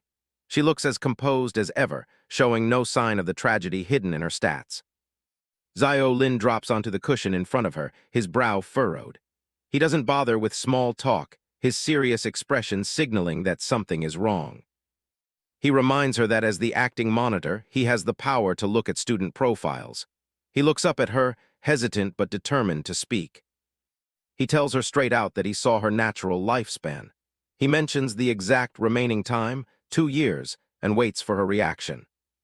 Internal panic sets in immediately as he realizes how creepy he sounds prying into her private business. He turns into a sweating, spiraling chibai, cursing the awkwardness he just created. Gu Zioyu stares at him through her glasses, her expression unreadable.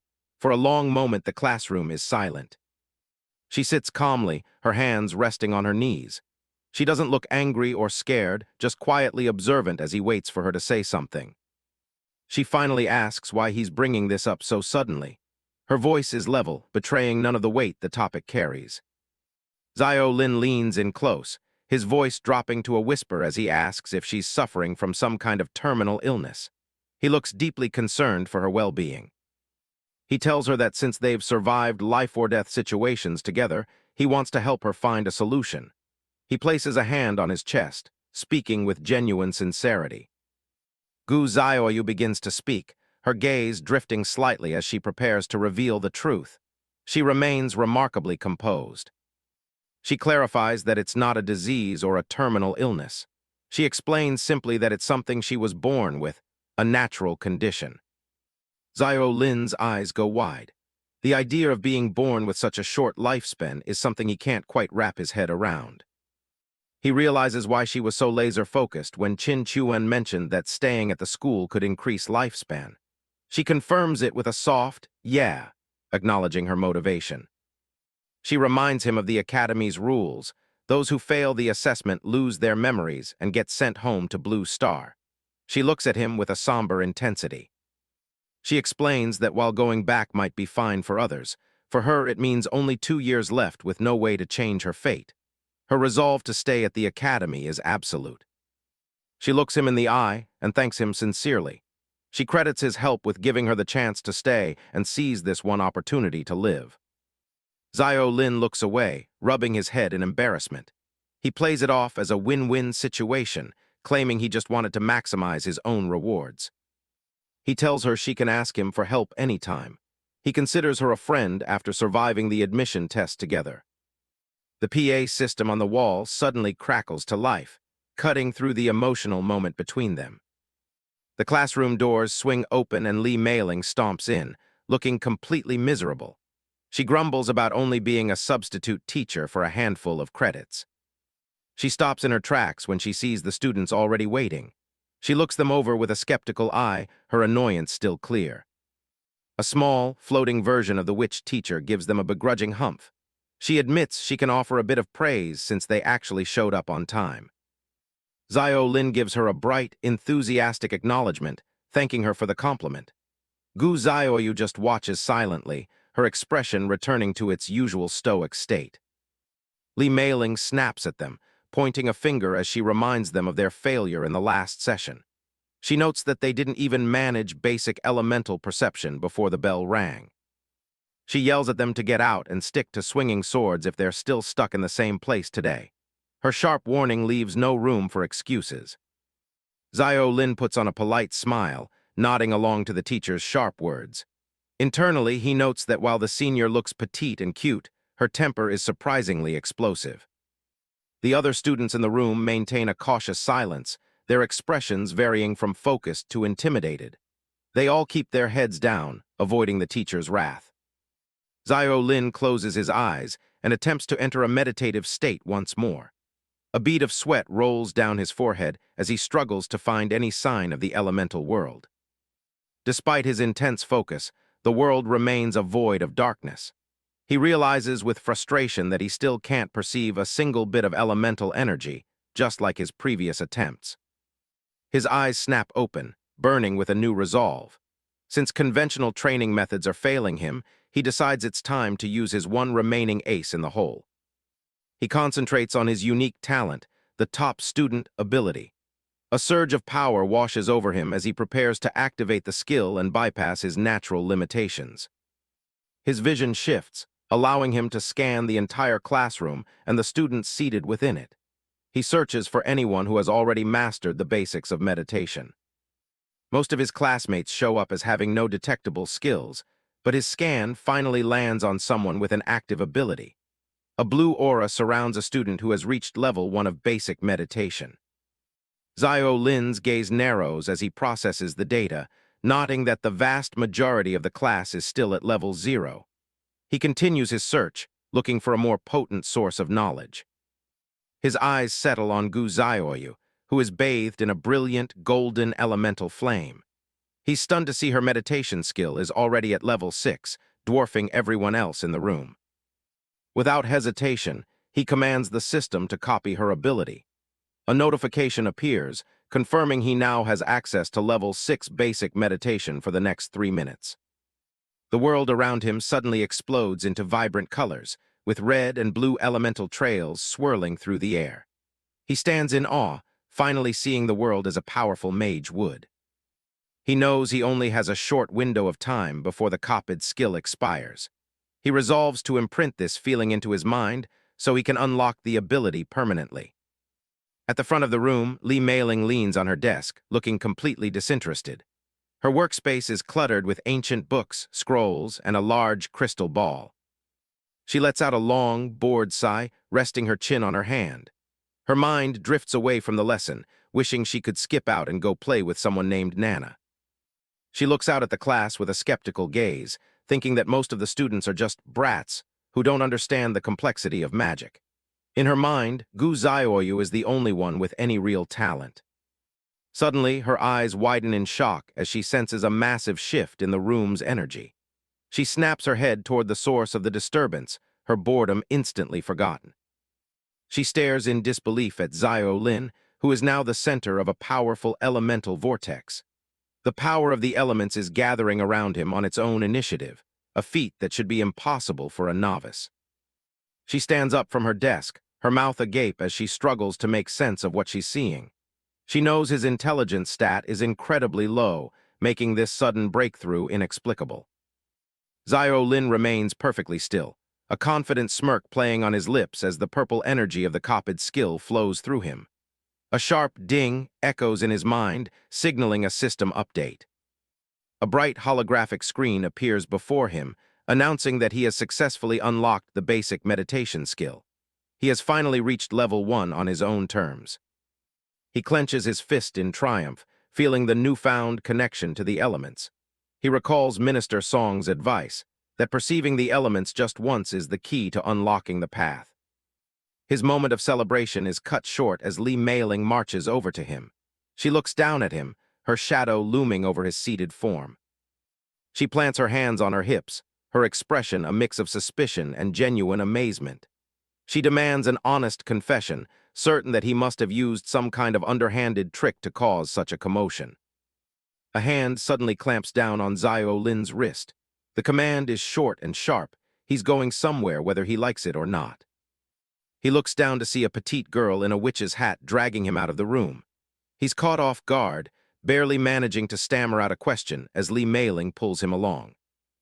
Lee Mei-ling pulls up his student profile on a holographic interface.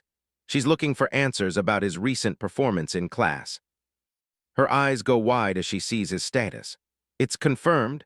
Zio Lin has actually unlocked level 1 basic meditation, something that should be impossible with his low stats. She turns on him, demanding an immediate explanation. She's not in the mood for games and wants the truth behind his sudden breakthrough. Zio Lin tries to play it off as a simple epiphany, but his awkward grin doesn't help. Lee Mei-ling isn't buying a single word of his natural talent excuse. He quickly switches tactics, crediting his success to private tutoring from Gu Zioyu and some questionable snacks from Song Junlang's lab. It's a half-truth designed to sound plausible enough to get her off his back. He shrugs, suggesting that maybe one of those weird fruits gave him a temporary boost. It's the perfect cover. If something weird happened, just blame the guy known for feeding students experimental food. The mention of Song Junlang actually works. Since that man is a known lunatic in the academy, his involvement makes any impossible situation seem likely. Lee Mei-ling gives him a stern warning about being a lab rat for a man who values research over human life. Zio Lin just nods along, relieved that she's finally dropped the interrogation. Feeling bold, Zio Lin asks when he can finally start learning real spells. He's eager to see what he can do now that he's unlocked meditation. Instead of an answer, he gets a sharp flick to the forehead. It's a literal reality check delivered with a satisfying snap. She points out the obvious flaw in his plan. His intelligence stat is a dismal 2 points. Unlocking meditation is just the start. Controlling elements and forming spells requires a brain capacity he simply doesn't have. She lays it out plainly, calling his dreams of magic pure wishful thinking for his first year. Zio Lin slumps, the harsh reality of his stats finally sinking in. He realizes his low intelligence is a major roadblock. While his skill-copying talent is powerful, the long cooldown means he can't rely on it for his daily training. He wonders if he's stuck being a pure physical fighter. He knows he needs a hidden ace to survive the upcoming assessments, and a little magic would have been perfect. Lee Mei-ling watches him, realizing he's likely trying the dangerous path of dual cultivation out of desperation. She knows the freshman trials are brutal and can't entirely blame him for taking such a risk just to survive. She clears her throat to break the heavy silence. Zio Lin snaps out of his thoughts as she prepares to offer a bit more advice. She acts like she's doing him a massive favor, claiming she wouldn't bother helping just anyone. It's her way of softening the blow before giving him a lead. She reminds him of the students he saw using staves during the entrance exam. Zio Lin's eyes widen as he starts to see where she's going with this. He remembers picking up a staff during the test and firing off an energy bomb without knowing a single spell. It was the only time magic actually worked for him. Lee Mei-ling explains that a staff acts as a bridge. It lowers the requirement for element control and boosts perception, essentially doing the heavy lifting for a mage with low stats. Those starter staves had the spells preloaded. As long as a person has even a tiny bit of intelligence, they can trigger the enchantment without needing to master the spell themselves. She points him toward the equipment trading area. There, he can find gear with built-in skills, which is exactly what he needs to bridge the gap in his abilities. Zio Lin is genuinely grateful, thanking her profusely for the tip. This changes everything for his upcoming training. She adds one final warning. The trading area is full of junk.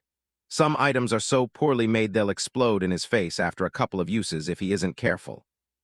She tells him to stay away from the flashy high-tier gear. With his low stats, he'd be lucky to even handle a basic staff without it going haywire. Zio Lin promises to follow the advice as she heads off. He's got a plan now, and he isn't going to waste it on flashy, useless gear. Lee Mei-ling pauses at the door, one last thought on her mind. She gives him a final, somber reminder: don't risk your life just to get stronger. In this academy, staying alive is the only goal that truly matters. Zio Lin watches her go, realizing she's a lot nicer than her sharp tongue makes her out to be. She clearly cares more about the freshman than she lets on. Later, he arrives at the trading area with 800 exchange points burning a hole in his pocket. It's time to see what that money can buy him. He has to be smart with his budget. Entering the simulation costs 500 points, a deposit he only gets back if he survives and clears the floor. That leaves him with only 300 points for gear. After a week of scouring the market and haggling with sellers, he finally secures 2 customized novice weapons that fit his unique needs.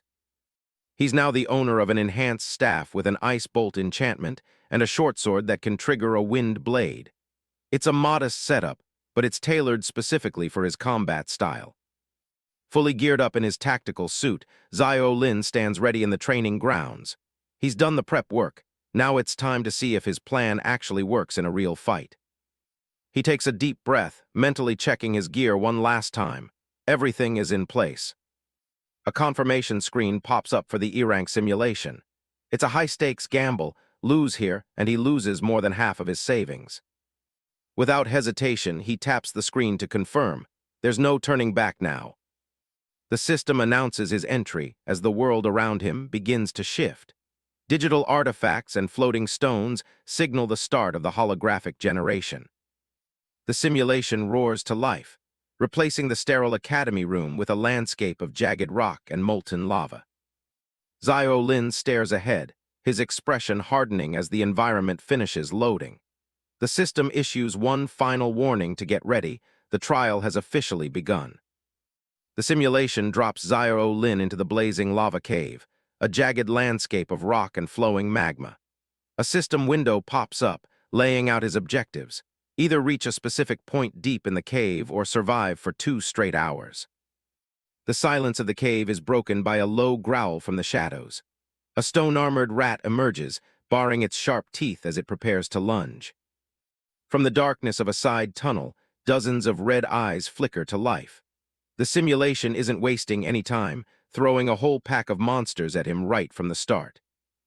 Zio Lin draws his new short sword, looking completely unbothered by the growing numbers.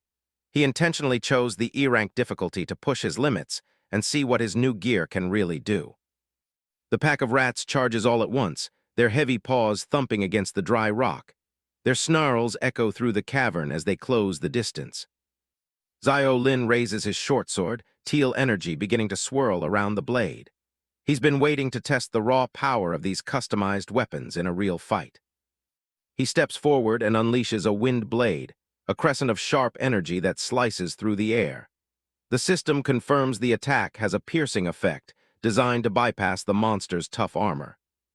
The teal energy carves through the front line, leaving trails of light in its wake. It's an efficient opening move that keeps the pack from surrounding him. Teal energy pulses around him as he focuses on the next wave. He knows that in this academy, the only way to survive the upcoming death assessments is to keep leveling up and getting stronger. He throws himself into the thick of it, moving with a speed and precision he didn't have before. The word survive is the only thing on his mind as he dodges a set of claws. As the rats fall, their forms dissolve into blue digital particles that drift away into the cave air. It's a clean kill, leaving nothing behind but experience points. He stands among the fatting embers of his enemies, a small smirk playing on his lips. The armor-piercing effect of his new sword is making short work of these creatures compared to the skeletons he fought last time.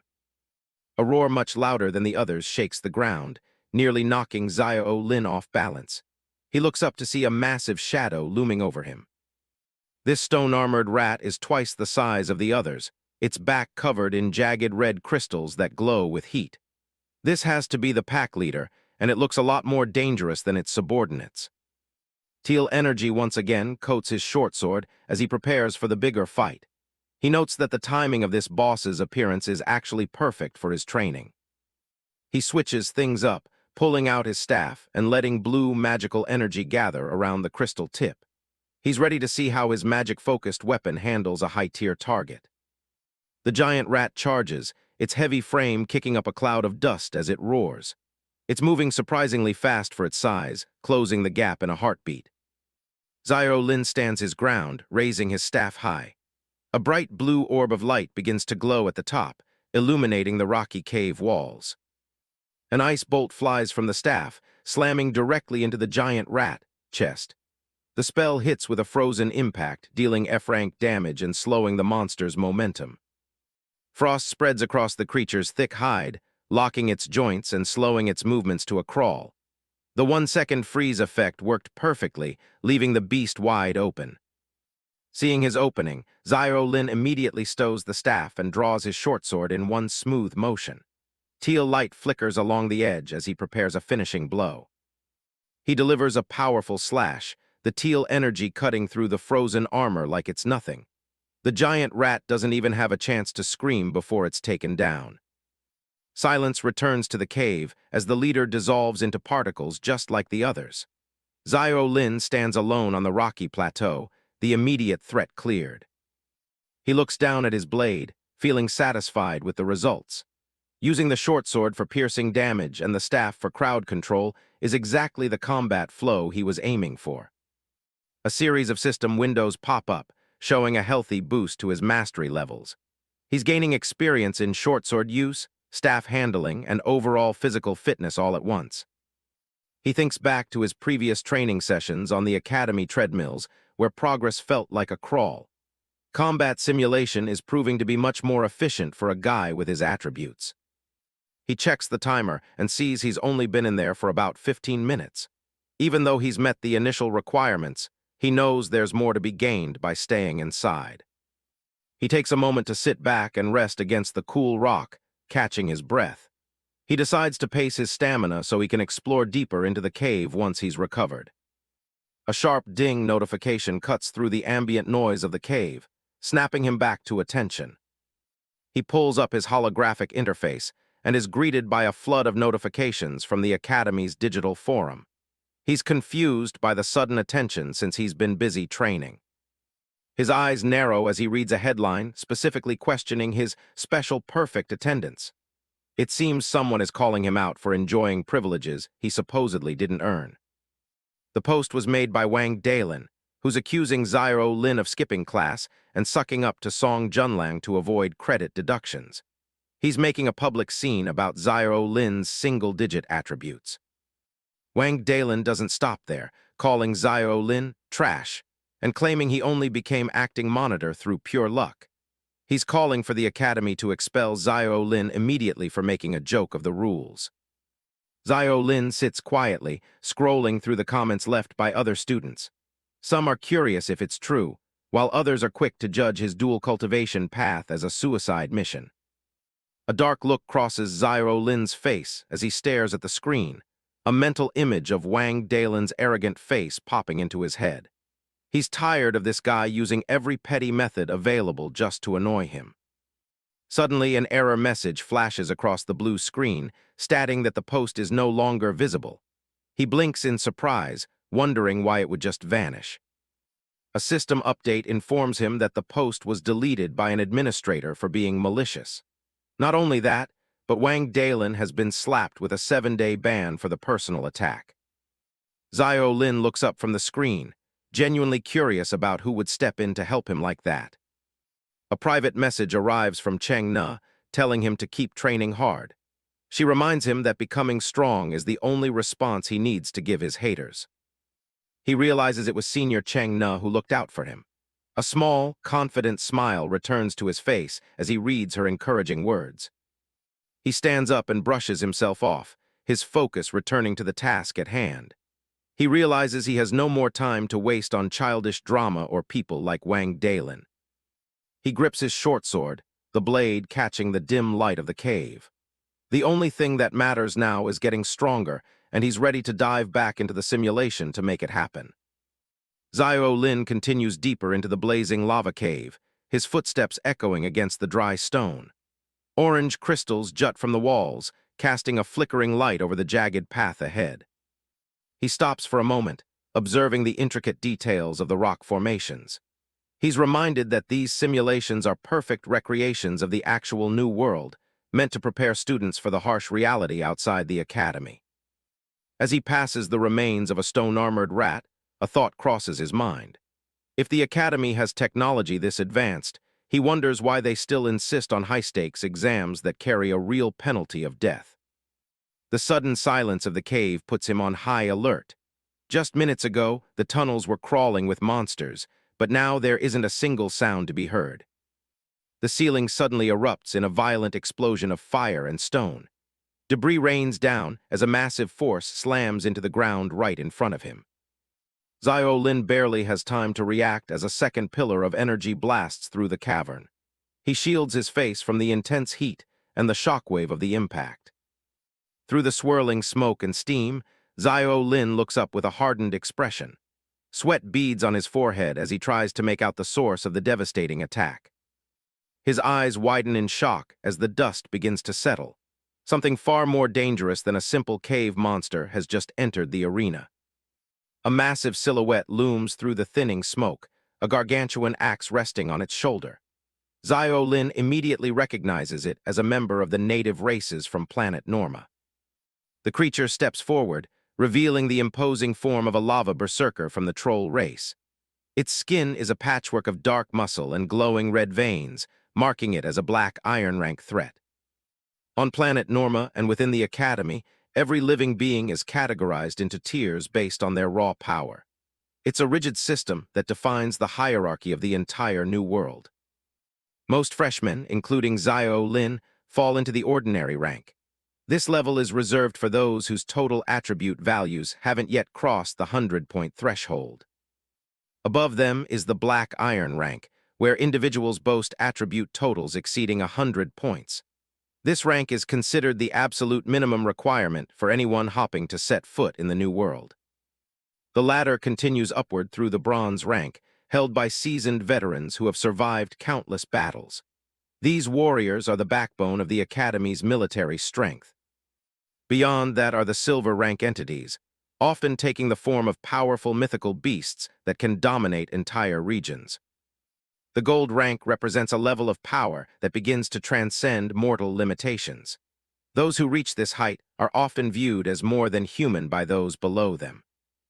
Near the pinnacle is the dark gold rank, a tier occupied by legendary creatures like the great dragons. Their presence alone is enough to change the course of a war. At the very top stands the legendary rank. These are the masters of magic and combat whose names are recorded in history, possessing power that few can even imagine. Xiao Lin stares at the lava berserker, realizing the sheer gap between them. Being a black iron rank means this creature has attributes at least 8 times higher than his own.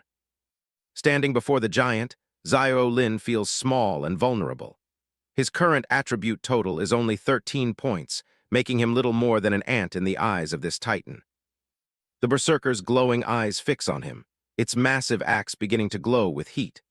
Xiao Lin knows that a head-on fight against a black iron opponent at his current level can only end in a crushing defeat.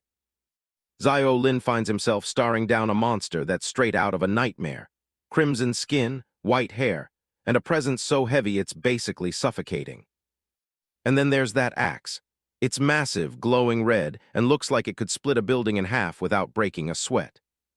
He barely manages to dive out of the way as the blade comes crashing down, sending sparks flying off the rocky ground. This isn't anything like the entrance exam. The power gap between him and this black iron rank beast is just insane. He can feel it in his bones. His stats, speed, and power aren't even in the same dimension as this thing. As the monster preps another swing, he wonders if his pathetic stats can even land a scratch. The monster doesn't wait for an answer and slams the axe down again, cratering the ground right where he was standing. Another narrow escape. Xiao Lin is holding on by a thread, just trying to find some room to breathe in the middle of the dust and debris. The thought of forfeiting crosses his mind, since failing this challenge only costs some exchange points. But then he clenches his sword. If he gives up now, what happens when it's a real life-or-death situation later? Determination takes over. He's going to stop running and see exactly how far he can push himself against this monster. The beast launches into another series of devastating swings, trying to crush him into the dirt with raw force. Zio Lin's focus sharpens, his eyes locked onto every movement the massive weapon makes. He slips through a gap in the monster's reach, moving faster than he ever has. He lands a solid strike on its back, pouring every bit of strength he has into the blow. It's useless. The blade barely makes a dent in that thick red hide, leaving him completely exposed. The monster starts to wheel around, its massive form shifting to track him down. That's when he notices it. Its turning speed is way slower than its frontal attacks. It can't keep up if he stays on the move. He watches carefully as the beast preps for another massive swing, looking for a pattern he can exploit. His eyes catch a flicker of light, a small detail he missed in the initial chaos of the fight. There's the angle. He realizes the monster has to slow down significantly just to change directions. He spots a red gem on its chest that lights up right before every single strike. It's a dead giveaway. As the monster raises its arm, the gem glows again. This is the one opening he's been waiting for. Zio Lin activates a skill, his eyes glowing a sharp teal as a blue energy weapon forms in his hand. Zio Lin activates his skill, thrusting the glowing energy blast straight into the exposed core at the center of the monster's chest. He moves with total precision, cutting through the air like a bolt of lightning. The strike connects, shattering the outer layer of the gem with a satisfying crack. A piece of the red crystal breaks off, finally showing that this thing can actually be hurt. The beast lets out a deafening roar as its health takes a dip, its rage reaching a boiling point. But it isn't finished. It pulls back a massive fist, wreathed in a terrifying red aura. Zio Lin tries to block, but the monster's punch hits with the force of a freight train. He's sent flying back, slamming into the rocks with enough force to leave a crater in the cliffside. He struggles to sit up, coughing as he realizes that hitting the core once wasn't enough to end this. His left arm is dead weight, and his ribs are definitely cracked, making every breath a nightmare. He's not out yet, though. He triggers his academic genius, talent to scan the enemy for any possible advantage. The system pings. It's detected a high-risk skill on the monster called Berserk. It's a buff that boosts attack by 30%, but tanks defense and leaves the user in a weakened state afterward. Zio Lin doesn't hesitate and copies the skill, a dark red aura exploding around him as the power surges through his body. 60 seconds is all he has, but he's convinced that's more than enough time to finish this fight. He charges back in with renewed aggression, his eyes locked on that cracked gem. He lands a crushing blow right on the core, a burst of energy erupting from the impact. Now both of them are glass cannons, high attack, low defense. It's come down to who can land the next big hit. Zio Lin grips his sword, his eyes glowing with a sharp focus. He's ready, now. The black iron rank monster roars in response, its crimson energy flaring as it preps a final, desperate counter. He lunges forward, his movements a blur of speed as he maneuvers around the beast's massive form. He realizes that with this momentum, he can finally break through that thick red armor. Zio Lin leans into his gaming experience, knowing that the limb joints of massive monsters are always the priority targets. He follows up with a second strike, pinpointing the gaps in the monster's defense while it's still off balance. His Berserk timer is ticking down fast, only 18 seconds left before the skill wears off and leaves him vulnerable. The monster lets out a pained scream, realizing its superior rank isn't enough to stop the boy's relentless assault. It swings its colossal axe in a wide, desperate arc, trying to catch Zio Lin in a final crush. He slips through the attack effortlessly. It's time for the final blow to end this once and for all. He drives his sword straight into the monster's glowing chest gem, pouring every ounce of his remaining energy into the point.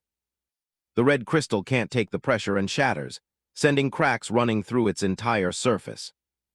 The monster's body fractures and explodes into a burst of teal-green energy as it's finally defeated.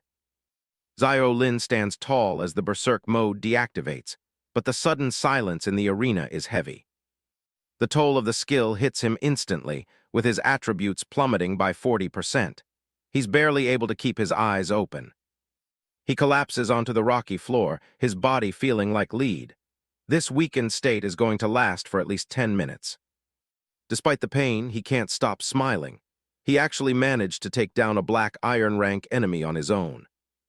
A sudden ding from the system catches his attention. Something big is happening with his interface.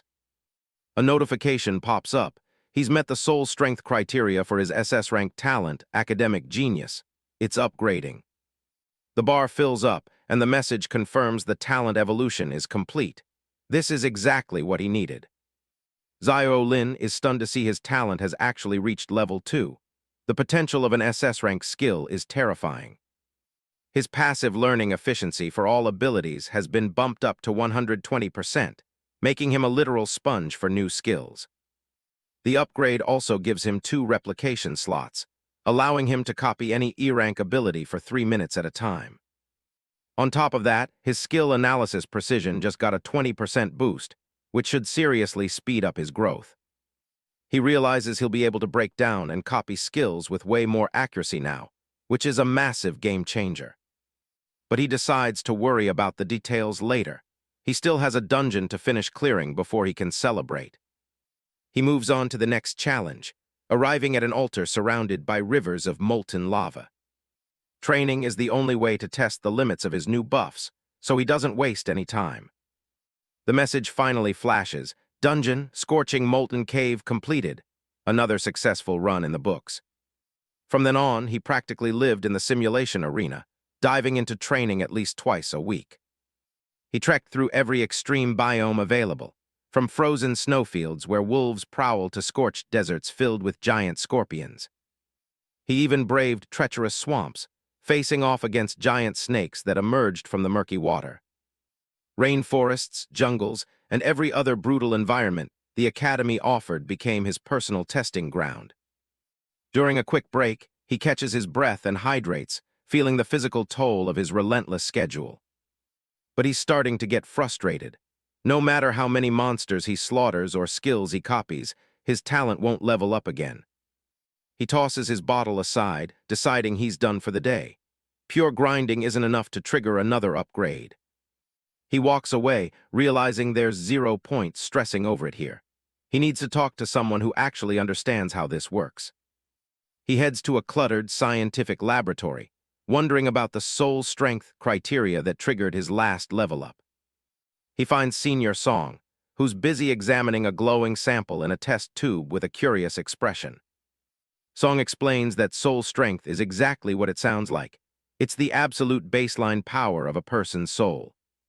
He clarifies that it has absolutely nothing to do with genetics, bloodlines, or how much you train.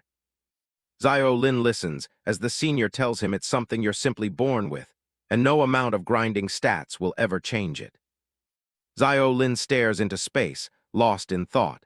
If soul strength is fixed from birth, he wonders why the system claimed he met a new criterion in the dungeon. "Ta-da, Tilda," Senior Song exclaims, pulling back a cloth to reveal a mutant chicken in a small cage. The experiment was a massive success. Zio Lin recoils, a look of pure disgust on his face. "Chicken again? You can't be serious." Song winks, holding up a finger to emphasize his point. "You bet, but to get the maximum effects from this specific specimen, you have to eat it raw." "Raw," Zio Lin screams, his head spinning as the instructor presents him with a plate of uncooked pink poultry. Song leans in with a terrifyingly cheerful smile, pushing the plate toward him. "Don't be shy, dig in." "What's wrong? Eat up," Song urges. "It's still fresh and warm, just the way the system likes it." Zio Lin hesitates, gripping his chopsticks. He reminds himself how much Senior Song has gone out of her way to help him level up. "Screw it," he shouts, forcing himself to swallow the meat. Song cheers him on from behind, calling it the true spirit of a warrior. The regret is immediate. Zio Lin is hunched over a bin, retching as his body rejects the fresh and warm meal. "That texture was absolutely vile," he groans, sweat pouring down his face. "And now my stomach hurts like hell." 3 hours later, the nausea has finally subsided. Song is hovering over him with a clipboard, eager to see the results. "Hurry up and check your status panel." A blue system screen illuminates the lab. New skill, Fire Resistance LV, 1. It grants a 30% reduction in fire damage and immunity to normal burns. "It actually worked," Song shouts, ecstatic. He explains that elemental resistance is incredibly rare and that Zio Lin is the first freshman to land one. Zio Lin leans back, exhausted. He tells Song he'd eat a raw alien if it meant his soul's strength would finally increase. Song sighs, becoming serious for a moment. I've told you 1,000 times, you're born with it. It can't be raised. Just drop it already. He shifts the topic to the upcoming freshman comprehensive exam. It's in a few days, right? I think the theme was Sunset Canyon Recon. Zio Lin confirms the start time, 8:00 a.m. in 2 days. He looks determined, but Song's expression remains grim. I can't help you with the exam itself, Song warns. But a real-world evaluation is absolutely nothing like the simulation arena. He looks Zio Lin in the eye. If you die in the arena, you just get booted. But in a real evaluation, you lose 10 years of your natural lifespan. No exceptions. Good luck out there, Song says, his voice softening. Just remember, your life takes priority over absolutely everything else. Flash forward to freshman year, Class 7. The room is thick with tension as students prepare for the exam. A girl shouts for everyone to pull themselves together. Chin Chuan stands up, slamming his hands on the desk. Look at you all, mopping around like it's the end of the world. Wang, that big guy from the class, arrogantly tells everyone to follow his lead. He's confident he can slaughter anything in his way and promises to carry them all. I've already leveled up several of my courses to LV, too, Wang Dalen brags. Just sit back and enjoy the free carry. Chin Chuan finally has enough of the noise. Are you all done bickering? Shut the hell up. He stands at the podium, staring down the rowdy class. For this evaluation, Zio Lin will serve as your overall commander. The room goes silent for a split second before the murmurs start. Zio Lin, aren't his stats at the absolute bottom? This doesn't feel reliable at all. Wang Dalen explodes with rage, slamming his desk again. On what grounds? I call bullshit. He points a finger at Zio Lin, shouting that he's the last-ranked student in the academy and only survived the entrance test by riding on someone else's coattails. My stats are leagues above his, Wang Dalen continues, his face flushed with anger. Why the hell should he be the commander? The instructor remains unfazed. On the grounds that he's your acting class rep, academy rules dictate that the rep takes the role of commander. Wang Dalen glares at Zio Lin, his eyes full of contempt. He can't help but notice something, though. Something has changed. He pulls up Zio Lin's current attributes: Strength 10, Agility 6, Intelligence 5, and Vitality 9. They aren't legendary, but... Chin Chuan breaks into a cold sweat. In less than 2 months, Zio Lin has somehow managed to more than triple his base attributes. He has no idea how it's possible. The instructor looks at the clock. It's just about time. All of you sit tight and don't move a muscle. 3, 2, the atmosphere in the room becomes electric as the teleportation magic begins to hum. Wang Dalen's face is set in a grim mask. 1, Zio Lin takes a deep breath, his teal eyes glowing with a calm focus as the world around him begins to dissolve. The clock hits 08:00 a.m. exactly. This evaluation officially begins now, the instructor shouts as the class is engulfed in blue light. The scene shifts instantly to a desolate, rocky landscape under an orange-tinted sky. Massive stone pillars tower above the students. Students tumble out of the blue teleportation portals, hitting the ground with groans of pain and shock. "AAAAH," one of them screams. The students struggle to their feet, coughing violently as a fierce, sand-laden wind lashes against their faces. What the hell is this place? The wind is so strong. Zio Lin stands at the canyon's edge, his gray cloak billowing in the fierce wind. So this is Sunset Canyon, he mutters, surveying the jagged rock formations. A glowing system screen appears. The main objective is to escape the pursuit of the Thunder Kingdom's army and reach a safe zone. If 30% of the class survives, everyone clears. The system lists optional Mission 1, infiltrate the border camp and map the enemy's layout. High accuracy will net them a massive credit and exchange point bonus. Optional Mission 2 is even more dangerous. Assassinate the captain of the Wolf Cavalry Battalion. The reward is the highest of all, but the risk is immense. The failure conditions are grim. If 70% of the class is wiped out or a week passes, the mission ends. And again, the system warns, death costs 10 years of lifespan. Gu Zioyu Resentative adjusts her glasses and starts jotting down notes in a small book. We're currently at the entrance of the canyon, she observes calmly. She notes that according to the provided map, there's a supply station 3 kilometers ahead. We need to stock up on supplies first before the real hunt begins. Zio Lin nods. Agreed. Gu Zioyu adds that they only need 30% of the class to reach the safe zone for everyone to clear, which means... You all heard him, Wang Dalin roars, pointing aggressively at Zio Lin. That's exactly what's going through his head right now. What is that supposed to mean? Wang Dalin shouts, his face contorted in a sneer. Are you saying we can just treat 70% of the class as disposable pawns to act as enemy bait?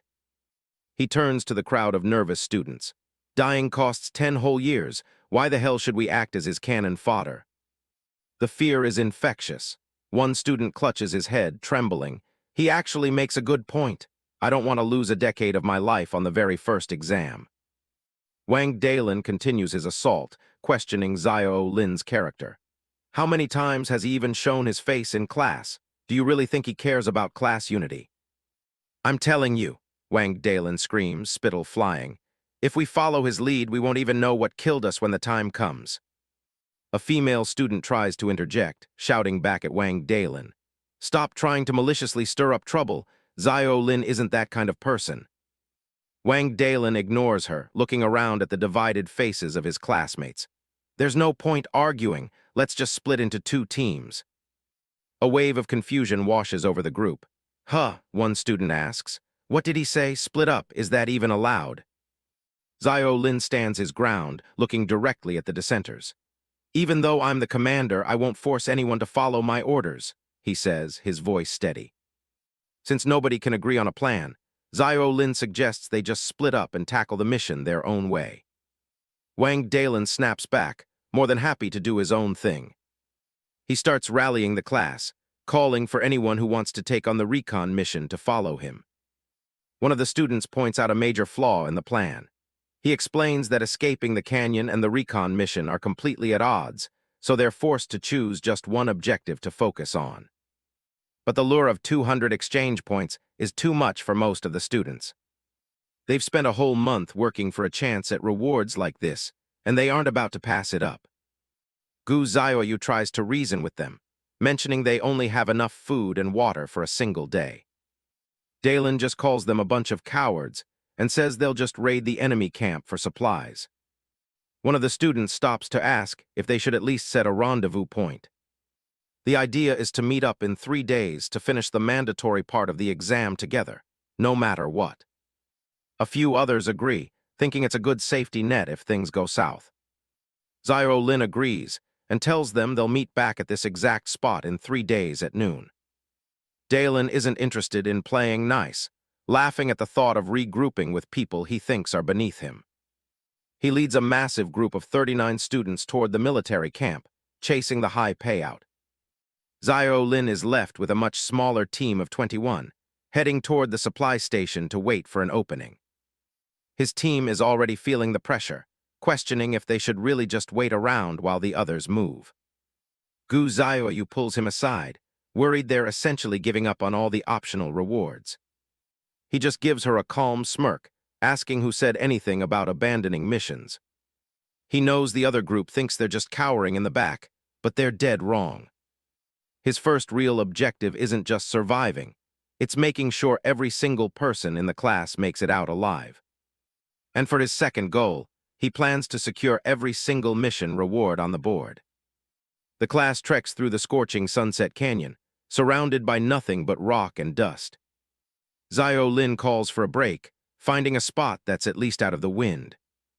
Everyone is wiped out. They're already down to their last drops of water and the heat isn't letting up. Gu Zioyu sits nearby, already checking their status on her notepad. Zio Lin asks for a status report on their supplies. She looks up with bad news. The academy only gave them a single bottle of water and 2 packs of biscuits each.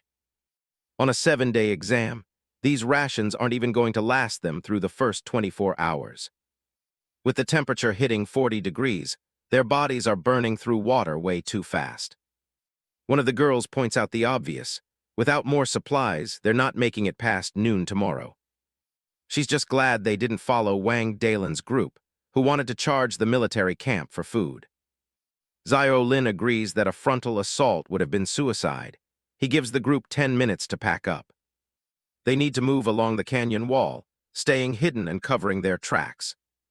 The squad moves out, keeping low as they navigate the narrow rocky paths. Xiao Lin stops suddenly, sensing something ahead.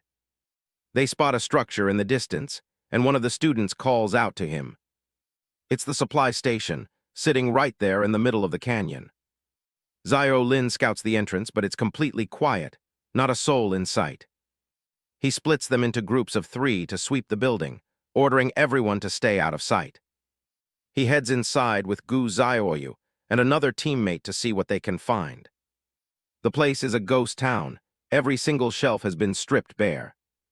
The girl with him remarks on how calm he is, admitting he's actually pretty impressive as a leader. Xiao Lin doesn't really know how to take the compliment. He just laughs it off, saying he's just a normal guy who spent way too much time playing strategy games. Gu Xiaoyu cuts the chatter, calling them over to check out a discovery. She found a wine stopper with a strange, sun-patterned emblem on it. She figures it's some kind of exclusive mark for high-end goods. Just then, another student comes running in with a document they found. It's a merchant manifest, and the group crowds around to see what it says. The page is filled with Norma script detailing shipments of wheat, wine, and salt for the border garrison. Gu Xiaoyu translates it, confirming it's a log for a caravan currently delivering supplies to the camp. Xiao Lin does the math. The next delivery is scheduled for right about now. It's the perfect opportunity. If they hijack that caravan, their supply problem is solved. Plus, those merchants know the layout of the military camp they're supposed to infiltrate. If they capture them, they can get the intel they need for a map without a fight. He points out a narrow pass nearby. The wheel ruts prove the carriage has to pass through there. Xiao Lin starts laying out the plan, splitting the 21 of them into 3 distinct tactical groups. The ranged fighters will take the high ground on the cliffs, giving them a perfect vantage point for a surprise attack. Gu Xiaoyu is assigned to the rear to make sure no one manages to slip away. As for the frontal assault, Xiao Lin's taking that himself. He draws his blade ready to face the caravan leader. The rule is simple. Nobody makes a move until the entire caravan is deep inside the pass. They have to keep it quiet and keep them alive. The last thing they need is a patrol squad hearing the commotion. As the sun begins to dip, the group moves into position, waiting for their prey to arrive. Under the light of twin crescent moons, the caravan slowly enters the narrow canyon pass. The heavy wooden wheels of the supply wagons creak as they roll over the dry, rocky ground. A massive, sharp-eyed bird beast leads the way, pulling the lead carriage through the darkness. From behind the carriage curtains, a pair of sharp eyes watches the surrounding cliffs. The caravan leader pulls the curtain back, her expression tightening as she senses a presence. Her muscular guard notices her sudden tension and asks what's the matter. The woman doesn't hesitate. She's already picked up on the students hiding on the cliffs above. Fearing a trap, the warrior suggests alerting the guards to turn back immediately. But the leader shuts him down with a calm order to stand down. The caravan guard is stunned. They're heading straight into a potential ambush. She orders him to stay the course and keep moving forward into the pass. In her mind, she's not the one being hunted. She wants to see who thinks they can take her on. The caravan moves deeper into the trap, while 21 sets of eyes track them from above. From his vantage point, Xiao Lin watches their every move, waiting for the perfect moment. Gu Xiaoyu raises her staff, purple energy swirling around the crystal at the tip.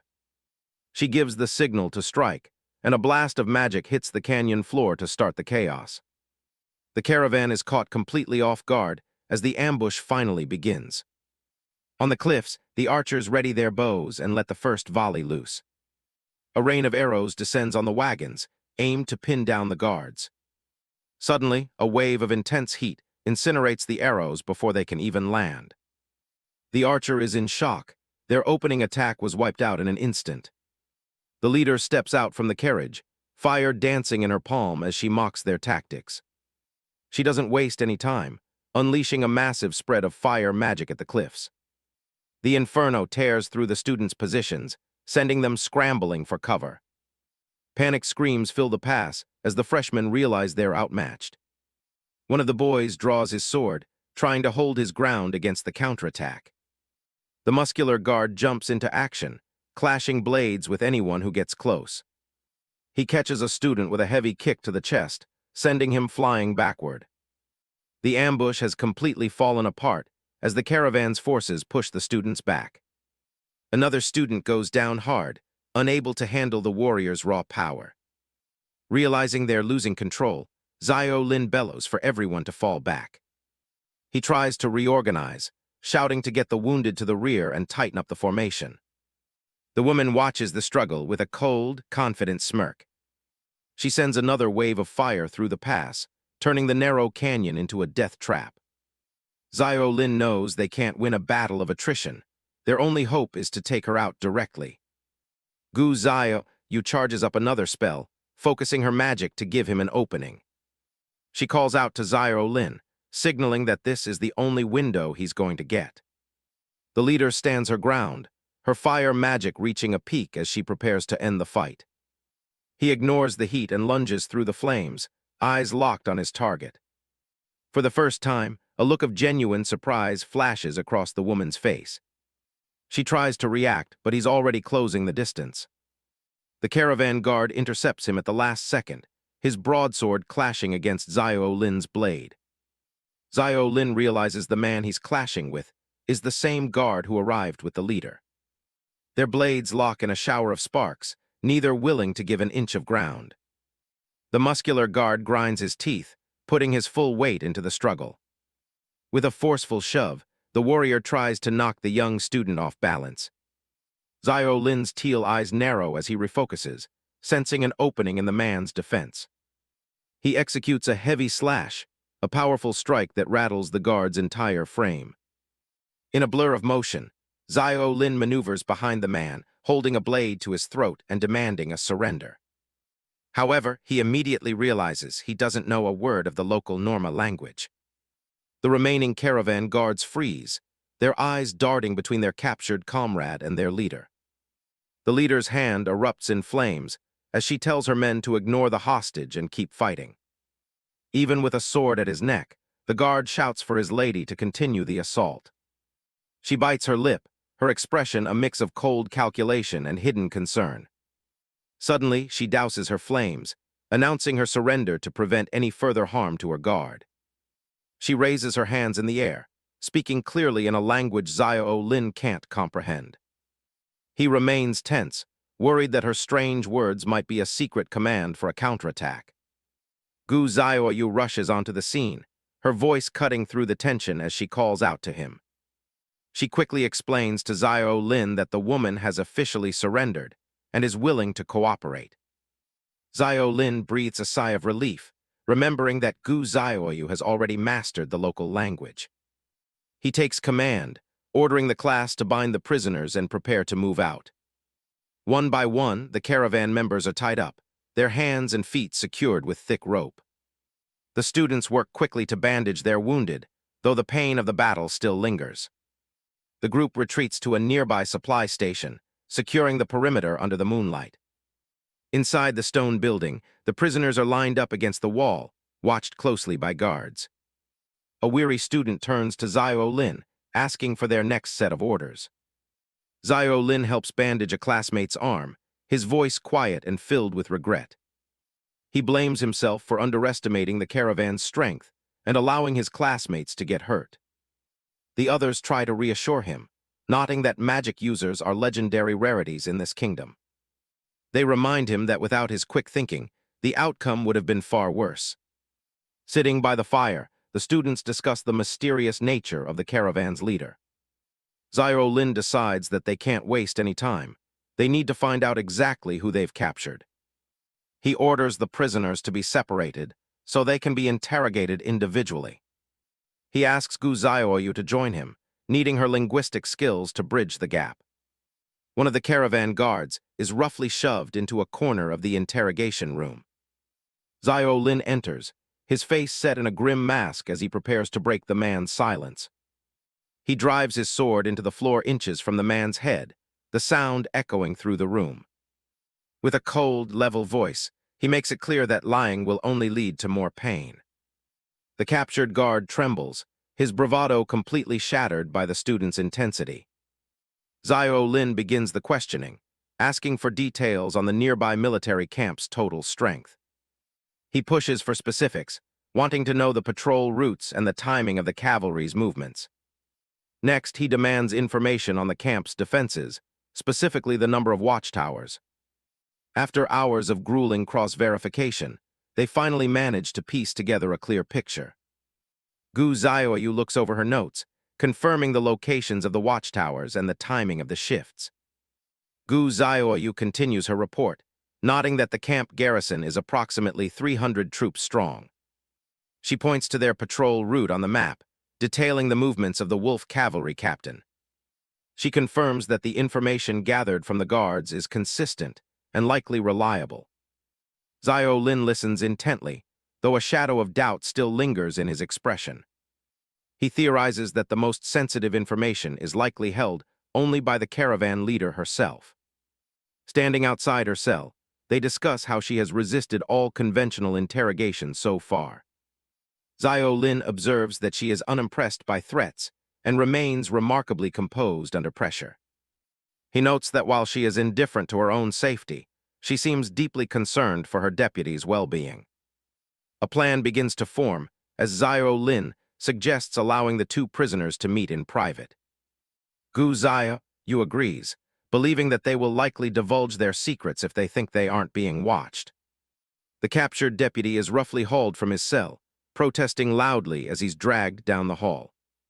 One of the students remarks on the guards' colorful vocabulary, even with their limited understanding of the language. With a final shove, the guard is thrown into the room where his leader is being held. The woman looks up in shock, her eyes wide with concern as she sees her battered deputy.